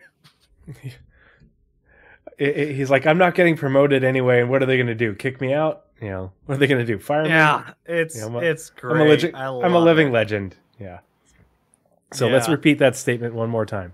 Gameplay features spent the time toward the end of the year looking at what's needed to implement some of their Squadron 42 features into the PU, including additional requirements not needed for the single-player campaign. Most features are moving over smoothly. As intended. It was planned like that all along. That's why everything's built on the same engine. That's why Squadron 42 uses essentially a local version of the entity graph, and essentially you are running a local version of a server. That's why the relationship between those things is the same between both games. So that way moving things over doesn't require a lot of work. That's why things are kept on in parity, within the engine and how they run. So that way, when they are ported over in either direction, it's as smooth a process as possible. Like, there's a chance you can go Stanton in Squadron. Like, there's a chance. Like the features are there. It's not that Star Citizen is some bespoke thing to the story mode. Like originally, the idea was that Squadron 42 was just story mode inside an MMO. Mm-hmm. It's not no more, but that was the original idea. So, along that note, continue on with the exciting stuff. The star map is currently being polished, with fixes for labels and better transitioning between the solar system and minimap views. This was adapted to work well on the This was adapted to work well on the 2D vehicle multifunction display screens, which will need to support multiple solar systems when Pyro comes online. There's a multi-system view. Mm-hmm. There were also developments using minimap rendering inside the star map holosphere for the new landing UI, so players can see the walls, floors, and ceilings in their ship's radar when coming into land. Yes. Huge. So the star map is currently being polished. Thank you, fucking God. And is that going to be 323? What do you think? Yeah, that's my exact. That's. It's hard to know because they say, but it's in polishing. Polishing means Okay, so this is Squadron 42 polish. Well, this is specifically in the Squadron 42. Like, yes, I hear you that it's in the Squadron 42 report, but it's following on from this part. It's a Squadron 42 team that is porting over their work to the PU. This is also true. I think there's a hard case to be made for it coming in 23, but I would expect it by 24. By 24. Well, 4.0. I don't think we're going to get a 324. We're not supposed to, but 323.5, 6, 7, 8. Yeah. In the next two major releases, if not this next one, the following. Yeah. That's a nice one. And hopefully the landing UI comes at the same time because boy, do we need that. Oh man, do we need that. The character customizer was polished. Lots of Polish. We're having Polish dogs. Lots of Polish for a midnight snack. The character customizer was polished, including better rendering for the head library grid. The team also experimented with a different UI for face sculpting and made other general usability improvements. They're currently looking at ways to better serialize the data and reduce size requirements. Because in order to serialize if they can, without serializing the data and the library gets real big real fast, the ability for that to transfer over, in a network environment, not only saving it on your hard drive, but over a networked environment like in the PU, causes problems. You don't want delays. And the Squadron 42 you also don't want to go over a mesh barrier and have a different face. Yeah. Yep. What the fuck is that? That would be great. The Squadron 42 front end received Polish. I'm just gonna say Polish from now on because it's more fun. The Squadron 42 front end received Polish just because I want to see people in the comments on YouTube be like, "It's Polish, like you're polishing steel." I like Polish dogs. With saved game profiles now displaying the relevant customized character. Oh, okay, so that's cool. So if you start a new campaign with a different character, the saved game files for that character will have the portrait for that new character. That's how you'll be able to tell part of the way you'll be able to tell. Oh, this is Lieutenant, this is Lieutenant Magnus, and this is Lieutenant Anderson, what have you. They're currently looking at, let's see, and a dynamically changing environment depending on progress. Very cool. Everyone wants the Polish. Yep. So let's see your character and where you're at. Nice. Very nice. Yep. On to you for a gameplay story again, Squadron 42. Yes. A big focus. Lieutenant Dan got no legs. Okay. A big focus for gameplay story during November was the Fortune's Cross level, including a scene featuring an NPC talking to the player. with branching dialogue. But like, yeah, okay, sure, that's a yes. Fortune's Cross doesn't is say a a lot. space station in Odin. Yeses. Yeah, so big kudos to Blizzrad for tracking down the only other mentions that we have of this prior to this last year's monthly reports, because it was briefly Well done. shown off years ago where they're looking at the star map and it's a location. It's a rundown, grungy station. It's not like a station owned by Shubin, mining or whatever. This is like Gold a Horizon platform. yeah, basically. Yep. Nice. I like how vague it is, Mhm. including a scene featuring NPC talking to a player with branching. Like that's. Do you know how many scenes in this game that encapsulates? Yeah. Yeah. Way to be super vague. And a quote from the gameplay story team: "This is quite typically typical of many of our scenes, apart from the fact that it is taking place on a moving escalator." There's an exclamation point. Whilst looking into this, we've decided to take responsibility for getting the NPC to traverse all 4 escalators in the level. This is quite a technical challenge that requires a lot of What are we in a difficult mall from investigation. the 90s? Like, Shubin Archon. mm-hmm. That you see interiors in the last trailer day that there are escalators. With some help from design, we were able to get the character to seamlessly enter and exit all 4 escalators whilst they are moving. I seem very excited to get NPCs on escalators, so very good, guys. Alongside this, the team worked on a range of scenes across various chapters, using new mocap, updating poses, and fixing problems. In December, Gameplay Story made several significant updates to scenes in Chapter 5. This involved using new mocap and to improve how 2 characters meet and walk upstairs at the start of the chapter.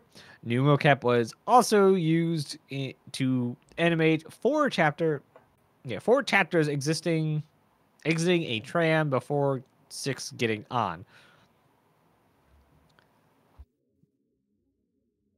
New mocap was also used to animate 4 characters exiting a tram before 6 getting on. Okay.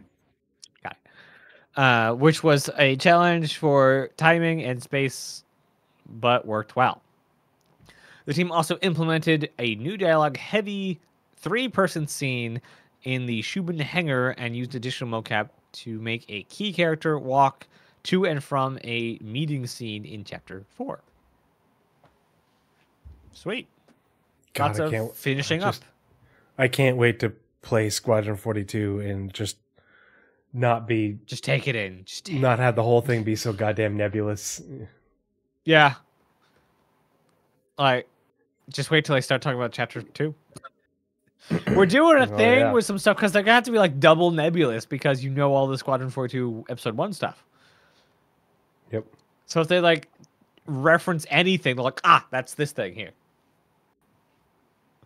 I wonder if they're just gonna I wonder if they will have gotten enough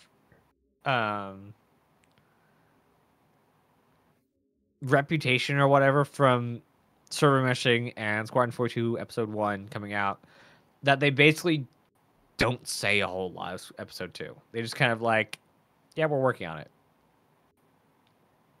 It's going to be really interesting to see how that goes and what they end up saying, just because it'll be a lot of, okay, well, what else do you guys have to work? I mean, there's obviously going to be a lot of gameplay story to work on and level design. But a lot of these things aren't really going to be a big part of the development of Episode 2 and 3. Because it's like, that's the whole point. These things are done. The AI tech is done. The animations are done. They'll have new creatures and new locations, art design, but narrative. not a lot of tech. Yeah, the tech. Now the AI stuff, I don't see it. Unless, I mean, they might talk about like some new behaviors for different NPC factions and stuff. Content, lots of content. It'll be new, some new content, but a lot of it's going to be reused because it's a continuation of the same story. So like the UE Navy people, and they've already done, well, not Krathak, but Xi'an, Vandu, and Bedu. Like that's already in episode 1. So they don't have. There's no new aliens to make. Yeah. Or like design out. Or figure out how to map animations onto. There's just content work. Yep. It will be as normal a process of that Star Citizen or CIG will ever have is making Squadron 42 episode 2. The monthly reports for Squadron 42 after episode 1 will be boring. Yeah. Yeah. Because we, as much as we might want to, do not want, contrary-wise, to actually see what's going on. Because it will take away from actually playing it.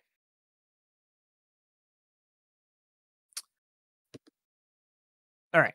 And that is back to you for one of my favorite teams, graphics, VFX programming, and Planet Tech team. This one is really good this month along with R&D. And this is shared between the PU and Squadron 42. I'm just going to read it because it's already up here. At the end of 2023, the graphics team largely progressed with their longer-term tasks. For example, work continued on improving the visual quality of gas clouds through the addition of directional occlusion effect. The gas cloud system output is also being unified with the planetary cloud system so that the new cloud upscaling solution can be used by both. Woot. So this is great because it will, if they're unifying the output for both, it's less work for them to continue to modify and upgrade them, but also being able to both use this new upscaling solution. It's less work. It's more efficient. This is great. So gas clouds are going to look better. Dark Silver said, I wonder how many devs will be working on episode 2 compared to episode 1. Any tech people? No. But they will take just as many content people, just as many ship artists, just as many location artists, just as many writers. Well, and I don't even think as many. All that stuff. The ship art stuff? Yeah, I don't think what they're going to do is they're going to say, we have a ship. Get all the ships done, and then bring them back. But I don't see them being a lot of new ships for episode 1. No, there won't be a lot of them. That's why they're just going to pull the teams over, get them done, roll them back. Yeah, it's like we got. It's not like we've had a decade of them having to be working on the Bengal and the Javelin, the Idris, and the Vandal fleet and stuff. The reason that so many people had to work on Squadron 42 is because they're working on shared tech and features. That's it. So much of that's part of the whole thing is you're making 2 cakes with the same ingredients. You only had to go to the store once, but you have to buy, more of that same ingredients. And now we're just making an additional cake, but we've already bought the ingredients.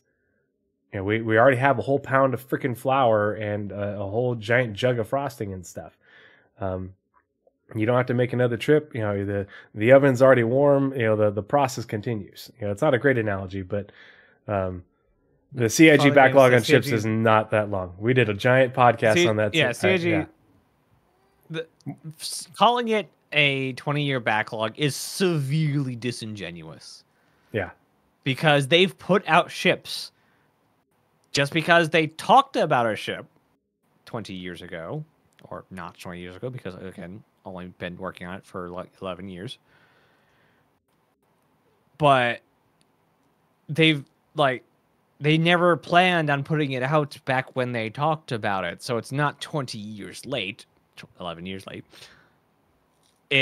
They simply are going through making the content, and the content has had to get redone because it wasn't up to the current standard. Anything they made back in 2012 would have been terrible by today's standards, so they would have had to go through it either way. So saying that the first ship, let's just say the Bengal or the Pegasus, because those were pretty soon announced after the website went live in 2013. Saying that they're 11 years late is well, one, the Bengal's done, as far as I know, and the Pegasus still has been announced as not being worked on because they don't need it.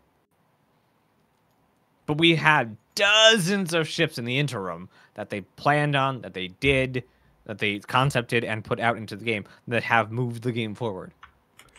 Nazeris and I did a giant podcast on this very question.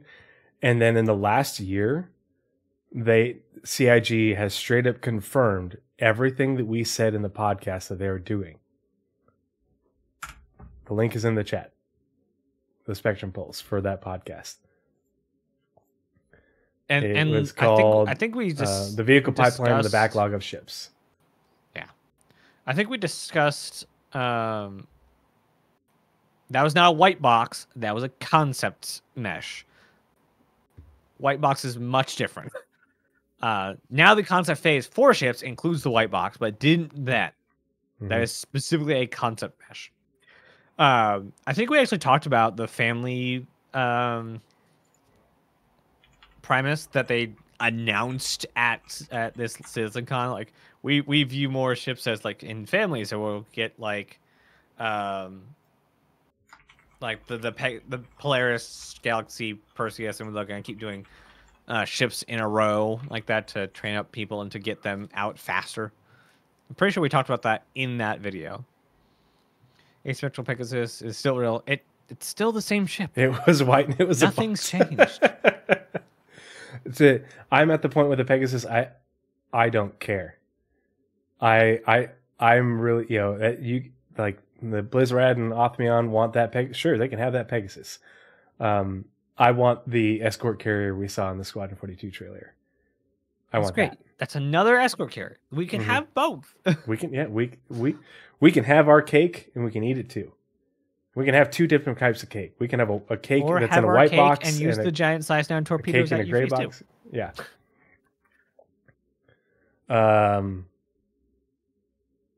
So yeah, tangent. Sorry. The Global Illumination team. Woo! Here we are. Added transport for transparency via a dense view frustum. Frustum. I have no idea what that is. Voxel grid of low resolution probes, along with a sparser zone space grid of higher resolution probes. Work is also ongoing to improve the representation of materials in the ray tracing system. That's a whole bunch of that, I don't know. But I just looked out viewing frustum in 3D computer graphics. A viewing frustum or view frustum is a region of space in the model world that may appear on screen. It is the field of view of a perspective virtual camera system. The view frustum is typically obtained by taking a geometrical frustum that is a something with parallel planes on a pyramid vision, which is adopted of a making it better cone vision. So, from what I understand of this, it's basically the digital view. It is a digital view. The Global Illumination team is doing stuff, and that's what I hear, and that's what I'm happy about. Field of view from the viewer into a 3D space. Yeah, it is a digital view. It's instead of saying what the camera sees, it is a frustum. Vulcan is reaching the final stages of development, with the team wrapping up. How many are there though? It could be the final 100 stages. It could be the final 1,000,000 stages. It's the final stages of development, and it has to be done before Squadron releases. So that's true. Ongoing work is GI, doesn't it? Yep. So ongoing work is targeting reducing stutter by working on shader, PSO compilation caching, and general performance polishing before the initial release. I'm calling it Vulcan 323. 323 is getting a bit jacked. Yeah, it's going to be probably one of the more jacked Q1 patches we've had, I think. And so, did you watch Paul's I think latest video or late one before the latest video? I am so far behind on content. Okay. Yeah. Let me sum it up for you. Basically, apparently he has a couple of contacts inside CIG. Also, go watch his video, his last capsule. So he has a few contacts inside CAG, and apparently, the higher ups were very okay with how Star Citizen was moving very slowly. Not anyone specific, just that was the kind of era of the kind of aura of what was happening. They were very okay with it, kind of doing its thing, getting stuff done slowly, and how it was being in 15-ish onward. Until Montreal showed up. When Montreal started doing stuff, and they were just doing it swiftly and amazingly, apparently that just kicked the entire studio, and the entire company in the butt. And so that's how we got the 2018 to now studios doing all of this work super fast and super efficiently. It is Montreal kicked everyone in the butt. So thanks, Montreal. Wouldn't been here without you. Did I break something? Chat, is NAS popping and skipping for you guys, or is it just me? Is it maybe my headphones? Because I've been having issues with the headphones too. No? All sounds good on your end? It's good? It's weird. Okay. I'm going to turn off my headphones and turn them back on after I finish reading this. The Planet Tech team continued wrapping up the water feature, focusing on robustness, memory usage, and performance. Alongside this... I totally forgot about the stupid water. Yep. Alongside this, the graphics team improved the water edge effects against both the environment and visor camera lens. VFX programming worked toward finishing off fire hazard visuals. Investigating networking support for the fire hazard system, and added support for water VFX. On the tool side, support is being added for unique IDs associated with each particle effect to allow robust referencing and the reorganization of effects. Back to you for level design, and this is Squadron only. Yep. I'm going to turn off my headphones and turn them back on real quick. All right. Level Design's social narrative team pushed on with the Idris interstitials, prioritizing the medbay and corridor sections, and cleared out the backlog for bugs and tasks along with other miscellaneous blockers. Cleared out the backlog of bugs. Jeez. Chapter 1's Javelin social section. Well, that's kind of a big giveaway. There's a social section or social section of the game on a Javelin. Wow. Chapter 1's social section. Oh, because that's where you start. I'm dumb. It's fine. Be right back. Have to be. Was also a key focus. Though a comparatively small section of the chapter, as the opening of the game, it's hugely important as it sets the scene for what is to come. November's features multiple review and several rounds of feedback, which led to the team tweaking content and adding new mocap, with the latter making a significant difference in quality. In the past, mocap turnaround could be lengthy.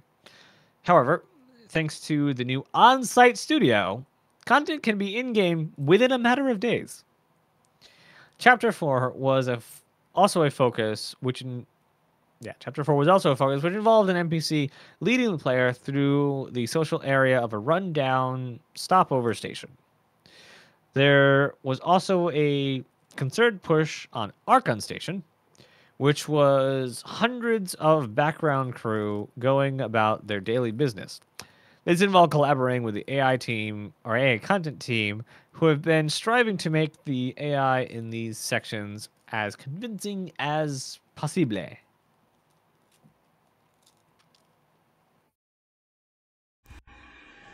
Okay. All right. I'm back. You just finished level design, and now it's... Sorry, narrative. Toilets filling in the background. Narrative, and it starts on the PU. Yep. Okay. Pardon me. The end of the year brought with it a flurry of activity for the narrative team as they worked to close out strong and set themselves up for an even better 2954. November was host to IAE, which featured immersive career dioramas on the show floor and new vids from security professionals Garmin Humble. I love Garmin Humble. I love those videos. I thought they did a good job with the Molly videos. I don't like the character, you know, but the videos were good. And the perspective was interesting. It was not what I expected, but Garmin was great. I would have liked the Molly videos. I would like the Molly videos a lot more. I still exactly like the whole character, but totally don't go to that side of YouTube anyway. If they would have showed the character actually doing stuff, instead of the weird cut together of nothing really happening in them, it was like you're there as an influencer. Do your influencer thing. Like, where's the part where you actually do your job? Like, I reasoned it out because when people do, when influencers and content creators do those on-site videos, they're probably already there working on a bigger project that will come out later. So they go and they do their quick, what we saw, those quick, like, hey, I'm on site doing this thing. Because in between those, they're actually working on a video that has to be edited and effect and, you know, done all the stuff in post, which would come out later.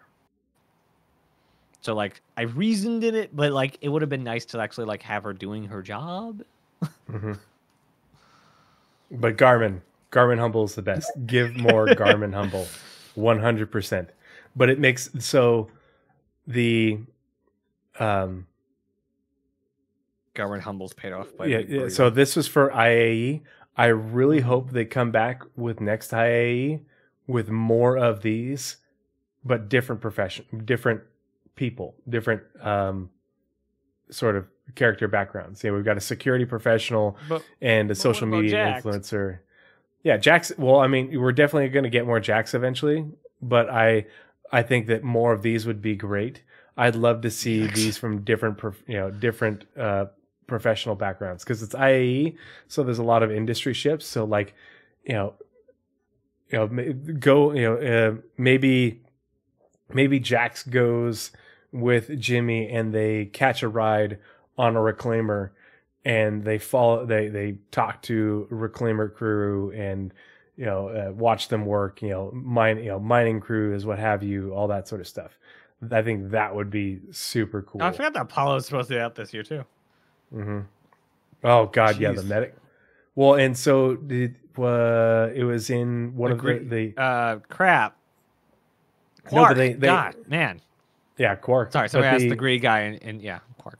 They had that medic interview in that one page of that like IA digital brochure thing that they had. If they had done a video like Garmin Humble on that guy, I would have lost it. Yeah. I mean, honestly, that stuff would work even with Invictus. Like interviewing Navy pilots and things, like different that serve on different ships. Like, was it like to serve on a combat E2 medic, a UE Marine? For the release of Alpha 322, the team worked on supporting a wide range of new features such as structural salvage, derelict settlements, cargo containers, arena commander additions, and a variety of Luminalia items, including the holiday favorite biscuit Ringalings. They're cookies, you fucking savages. The team also worked on the development of the Santok Yai with a focus on the Xi'an language and lore. Pardon me, burp. Looking ahead, the team planned upcoming work for the PU, including new missions that will be more narratively focused, and discussed how best to utilize guilds and factions as players progress and earn reputation. More reputation rewards? Hell yeah. And guilds and progression and yeah. This was the paragraph. This was, if I could choose one paragraph from this, it'd be this one. Yeah, more influence of reputation within how you play the game. I want those tiny cargo boxes, CIG. Please make those tiny cargo boxes one of the rewards. Please, I really want the tiny cargo boxes. Time was also dedicated to improving the generalized NPC voice pack to streamline it and make it more functional with an eye toward making the universe more immersive while still manageable for the scope of Star Citizen. As always, a selection of lore posts was featured on the RSI website. A look back at banning first contact with Jerry, a history half remembered. Good reading. A November Galactopedia update, a Lore Makers community questions, and to end the year, a December Galactopedia update. So, shameless plug before I continue with narrative on the Squadron 42 side. Tomorrow at 8 p.m. Mountain, 10 p.m. Eastern, I will be doing Lore Equals Gameplay episode 19. We'll be doing the November Galactopedia update because I'm way behind on my content. And then on Wednesday, I'll be doing Lore Equals Gameplay episode 20, covering the December Galactopedia update. So come hang out, check those out. We'll learn some lore, and we'll see how the new systems and locations will be, broken down, and how the lore is going to impact, gameplay in the future. So yeah, come and hang out and check that out. And again, one more thing before I do narrative on the Squadron 42 side, because it's a narrative related thing, and I just want to see chat go nuts with Blizzrad and Othmion. Blizzrad, Othmion, I want you to listen closely and pay attention. So I found a solution, and it's a lore-based solution. Okay, you ready? Are you both sitting down? So, we know how in World War II, like with and prior to World War II, in order to build carriers, a lot of times they took like cruisers and merchant ships and converted them into carriers, right? So what if the Pegasus, the UEE is struggling post-Meser era, Aegis has fallen out of favor. Pegasus a freaking barge? Don't ruin it. Don't ruin it. But what if, the UEE is reeling from the ousting the Mesers, and the Aegis has lost their contracts, and they've fallen out of favor, and now the UEE comes to RSI and says, hey, we need a replacement carrier. We need to be able to move our fighters around the verse and patrol to provide security. How quickly can you get us an escort carrier? And RSI is like, hey, we've been building this capital class hauler for a century or two. We can convert this into an escort carrier and have it ready to go, so that way the UE Navy can continue to patrol the UEE, provide security for the people, and say, hey, we're still here. However the narrative team wants to write it. But it's because it's got that long sort of nose area with the hollow area and everything. And what if it's just a hollowed out hauler, and it's kind of like the RSI took an upsized Caterpillar and turned it into an escort carrier? What do you think? Am I way outside of left field? Am I crazy? I think it works. From a lore perspective. I think it works as a good idea. Like, it makes sense to why it looks Blizzrad, so weird. I threw you a bone. I came here with my olive branch, and you come back with that. How dare you? My rebuttal, sir, is I think M2 was a boarding ship. It's Blizzrad is taking M2 as the best dropship and making it even worse because he knows I love the Legionnaire almost as much as I love the Valkyrie. But no, it's got historical precedent because like the original escort carriers were made, not just by the US, but were made from like cruiser hulls and like big old cargo ship hulls and stuff. So like the only way it makes sense is the art style.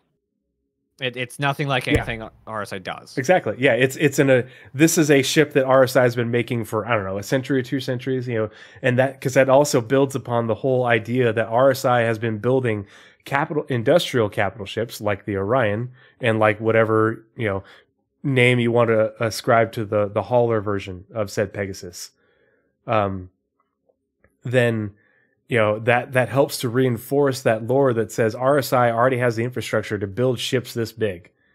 Now they're going to retrofit these ships that they've been building for an escort carrier, but they're also going to start with this entirely new design family, which is the Bengal and the unnamed classes of the cruiser and the escort carrier. I will get on this wavelength for one reason. It means we get a Pegasus carrier and a Pegasus cargo ship. Ooh.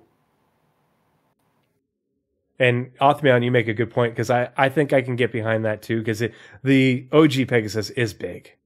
It's real big. It's almost a kilometer long. And yeah, I do think maybe a Kraken competitor might be something a bit more feasible and realistic for this sort of setting and this sort of lore idea. It would have more cargo than a Kraken, but I think that because they could do it like in one fell swoop, like just like with the Kraken and the Privateer. You have the OG, what's the name of the draft horse? The Stuart barges at Orson are, but if it's any sort of barge that's like the Orson barges, it can be easily Pegasus size. Yeah. If you buy a Pegasus, you are the most dead player. That's how it's pay to win. Mm-hmm. You pay to be at the bottom. Getting that thing just to undock is going to be thousands, if not millions, of credits. Turning on the pre-burners of the engine is going to cost you millions in fuel. It's ridiculous. I could see it being like, Endeavor Javelin size, or because like the Orion is now 350 meters. So what if it's like 400? It's bigger than a Kraken, has more capacity than the Kraken, but it's still, and it's a capital, but it's, I think it fits. Pegasus. We really don't. There's a whole lot of not much. But I think that the lore for this explanation really writes itself, and would actually. I was trying to look up cool. When it was being used.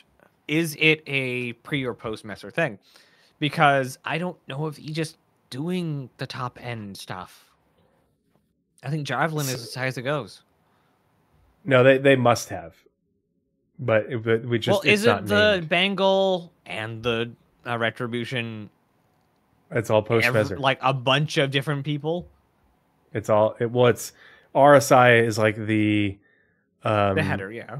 The head contractor, but the whole is built by RSI, but different pieces, are built by different companies. But the ship itself is really an RSI build. But all this stuff is post Messer. So Aegis would have been the ship, the manufacturer that made, these other larger classes. Like we've heard about a battleship, the Indefatigable class. There were carriers prior to the Bengal. We just don't know anything about them, and they're probably, basically all gone. They're probably older, as old as an Idris, or an OG Idris. So yeah, I don't know. I literally had that thought when I went up to go pee a couple minutes ago, and I was like, I need to hurry up and finish peeing so I can tell Blizzbrad and Hothman. The Bengal was produced before the fall of the Metzers. No, it was not. Deposed in killed in 2790. Nope, that's 100 years before. Never mind. Yep. The Bengal is like 80 years after the fall of the Metzers. It's almost exactly 100 years later. Yeah. Yeah. Killed in 2792, Lyndon Messer, and then the Bengal was released in 2871. So almost exactly 1 year before it would have been exactly 100 years after the kill of Lyndon Messer. Well, and that's why the Battle of Vega is so important, because it's probably the first time a Bengal faced off against a kingship. This is the proof of the the effectiveness of the Bengal, because even though a kingship was at Caliban, that was only like 12 years after the first Bengal came off the line. They might have only had like, 2 Bengals at the time. The chances of it being at Caliban, which was like Caliban was being, specifically almost ignored by the UEE at that time. There probably wasn't a Bengal to face off against that kingship at Caliban. So like, Dark Silver just gifted a tier 1 sub to Father's Game 2. Awesome. Thanks so much for the gifting that sub to Father's Game 2. Really appreciate it. Just a reminder, the subs go up, money for stack up goes up. So that's why those goals are up on the screen. Really appreciate that. I need it to be larger than a whole E, but probably less capacity due to it being internal but protected. Turn the tally bay into... Well, they were underslung tallies, right? What? The Pegasus? No. Yeah. The side hanger is tallies. I thought they were underslung under that. Or did they change that? Not that I know of. Not that I've ever seen. Not that I've seen. I don't look into leaks, but not that I've seen. Yeah, I can't see the Bengal without hearing bagpipes. Oh yeah, no one can. Never again. Oh, okay. Underslung was the original concept, but it got scrapped. Oh. Okay. Either Interesting. way. Anyway, so back to monthly reports. Sorry, long tangent, but I had to get that out of my brain. That way it could, I want Blizzrad and Othmion to not sleep tonight because they're going to be dreaming about how this lore will work, but...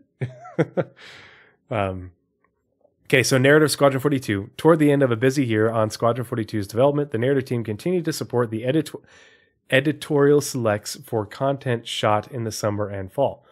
Over the past 2 months, they worked with production to assess all tasks that are currently assigned to the narrative team to make sure they cover all known remaining work.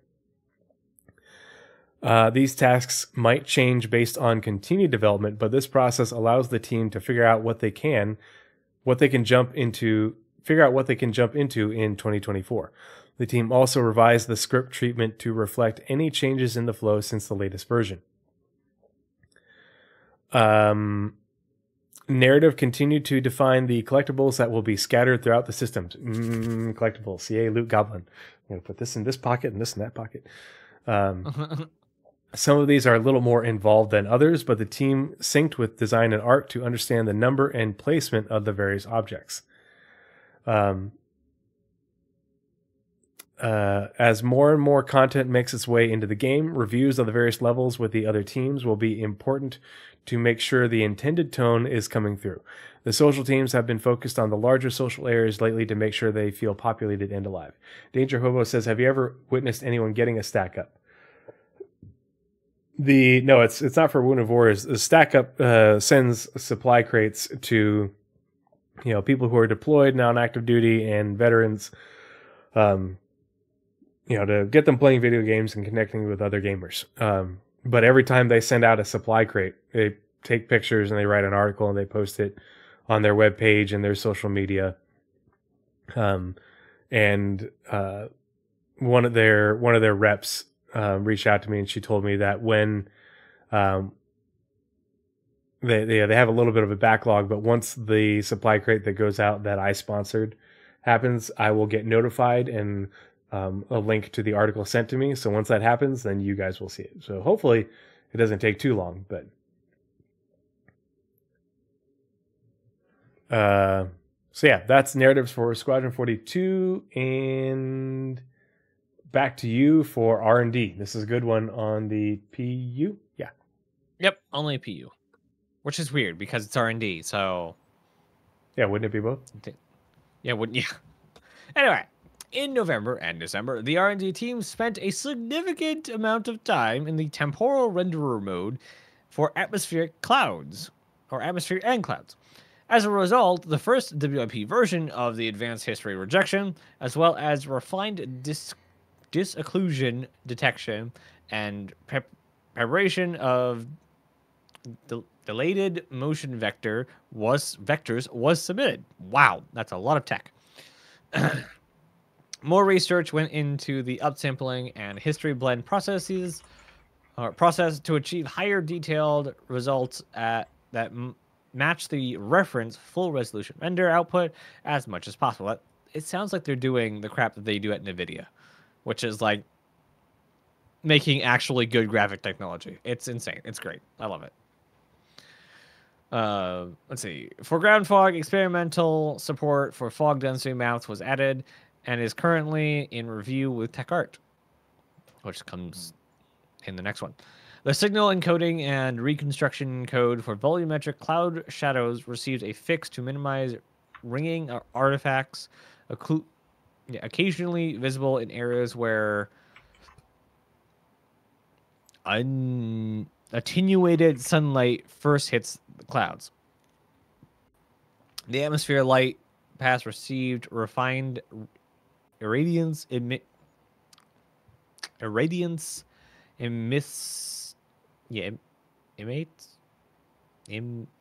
nope, there's no M there. Estimates, there we go. Jeez, it's too many weird words. Got stuck up on a normal one. Estimates based on community feedback, which had reports that the bottom of the ship's approaching a planet in high orbit were almost entirely black, as opposed to receiving reflected ground light. Aside from the work on visuals, various improvements were made or were also implemented to the post-mortem crash analysis tool, which processes reports submitted via internal testing as well as the PU and PTU. The tool now supports the debugging of call stacks for all threads in a process and sorts them so that important threads are listed at the top. The tool now also supports dumps written by fastlink binaries. Additional support is planned to capture the exact auxiliary call stacks for memory corruption, specifically double deletes and writes after free events. Those will then be used for issue deduplication in Sentry to allow for the coalescence of memory crashes for more efficiency. Gosh dang. More effectively. And much more effectively. I can read, I swear.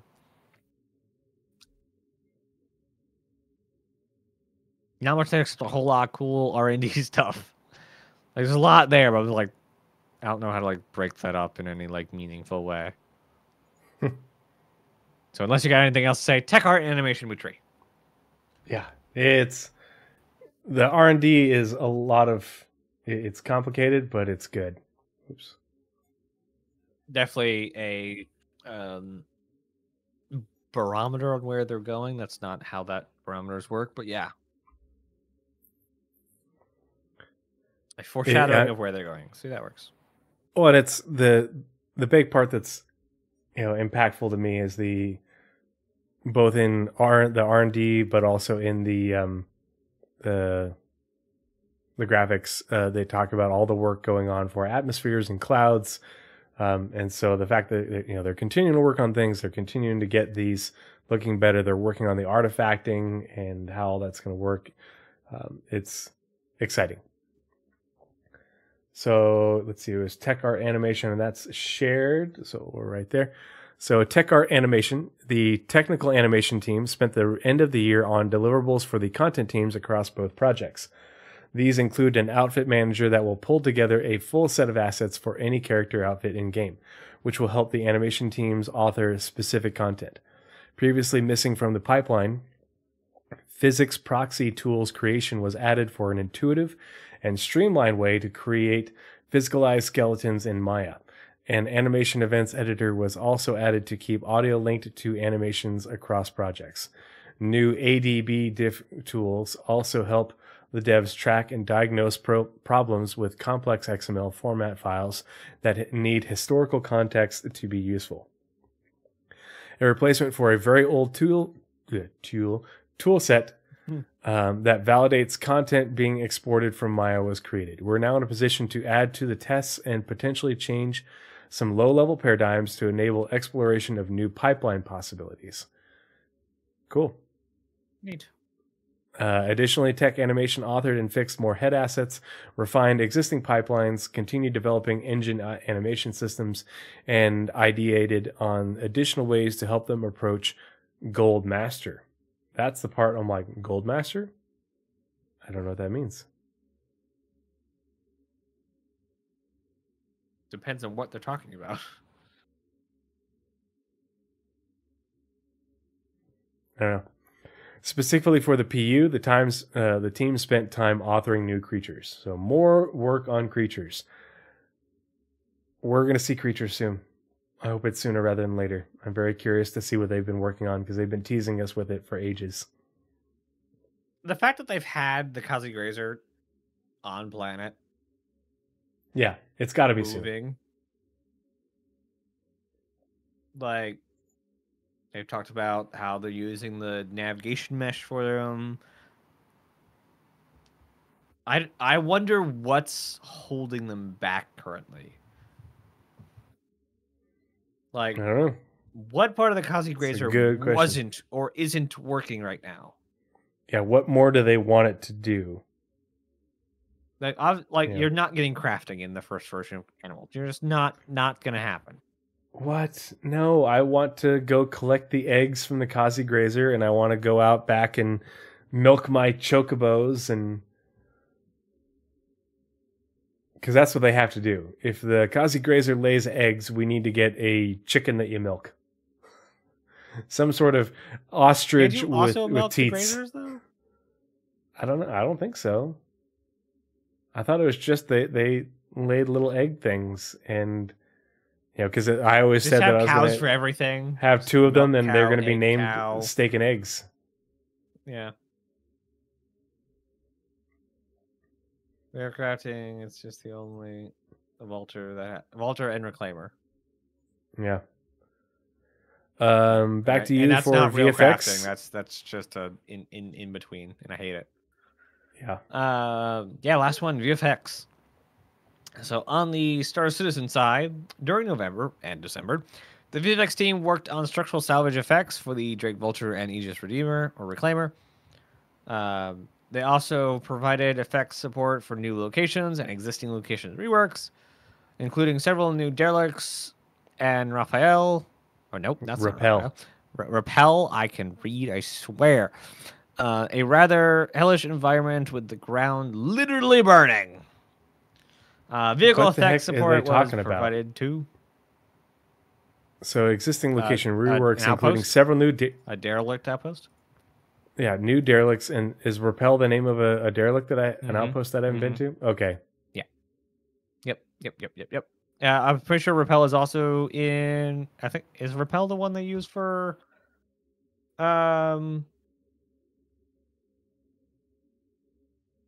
that place. Rating Commander. I know one of the new ones is... I haven't been there yet. I don't know if it's specifically Repel. All right. The VFX support also was provided to, or vehicle effects support was provided to, including the Apoas and Tokyai and the X1 series. And then finally, on the Squadron side, give me a second to switch over. In November and December, the VFX team continued to provide effect support for a variety of locations, as well as key cinematic sequences. They also continued to fine-tune water, including underwater effects. Nice. That be it? That is it for the monthly reports. Oh, whoops. There you are. You're back. I switched screens. Yeah. Well, that is it for the monthly reports for December and November of 2023. So glad we're finally able to get that done and that you were able to be a part of it. Yeah, I'm so sorry I was late. It's okay. Don't worry. I'm so sorry. Are you good for next Sunday or Monday? Did you see my message? Probably. I did. I just hadn't looked at any of my schedules yet. Next Sunday, I should be. Yeah, next Sunday should work. Do you want to do Sunday or Monday? Which is better for you? Sunday, because I can plan for it to be Sunday, and then Monday we have a regular org event. Cool. Which, if we do it on an org event day, you'll have exactly what happened today. Blizzrad. Do you think we'll be on time this time? All right, so we will plan. If we're not doing an org event that day, one that you can't really like nope out of efficiently. The org event needs to be watching the podcast. Duh. It's org study time. Study time. That makes a lot of sense. I actually thought of like doing an org event where we like sit down and like discuss the game. That'd be fun. But like, yeah, I don't know of a lot of the normal player people that like playing the game would actually want to like do that. So yeah, same bat time, same bat channel. Next Sunday we will be we'll do another Pathfinders podcast, and the tentative plan right now is to do 2 Spectrum pulses. The first will be I just wanted to just chat with Naz and you guys in chat in the community and talk about CIG's oh gosh, what did I call it in the message? New Year's resolution, Jared's wish list from ISC, the things that they think that they're going to get in the next 6, first half of this year. So basically, that's one of the reasons I thought you had seen Paul's video, because that's basically what his video was. Yeah, going through all the things that they said was going to come in 6 months. Yeah, we're going to go through that and take a look at those things. We're going to talk about those, and then we'll follow it up with a. I don't think we need to do a full reading, but we're going to go over the financial report for this. They come out a year in arrears. So the one that just came out in December was for the financial, was for 2022. And so like next year we'll get 2023 or next December. So we're going to go over that because there are some misconceptions that I see in the community regarding that. And we're just going to go over the finer points and look at the things and talk about some of the things that are said in there. Did we show the pie charts? We didn't show the pie charts. I don't know how to. Can you drop it into our Discord message and I'll pull it up on the screen? Is there a way to do that? Yeah. Into La Discord. So tomorrow night will be Lorical's Gameplay episode 19. Wednesday night, Lorical's Gameplay episode 20. Tuesday night, I'm doing co-op game night returns, and it looks like right now the top vote is for Starship Troopers Extermination. So planning on getting started at 9 p.m. Eastern. So if you want to watch it, you can come watch on my Twitch. If you want to join and you have the game, you can join with us in my Discord. We'll all be in chat and we'll just have a riotous good time, and everybody will get eaten by bugs. We'll kill a whole lot of bugs. It'll be good. Unless somebody comes up with a different suggestion. But the best thing about Starship Troopers Extermination is you can have a really big party. So yeah. So let's go ahead. We'll pull up that image, and that way you can see the pie chart. And let's see.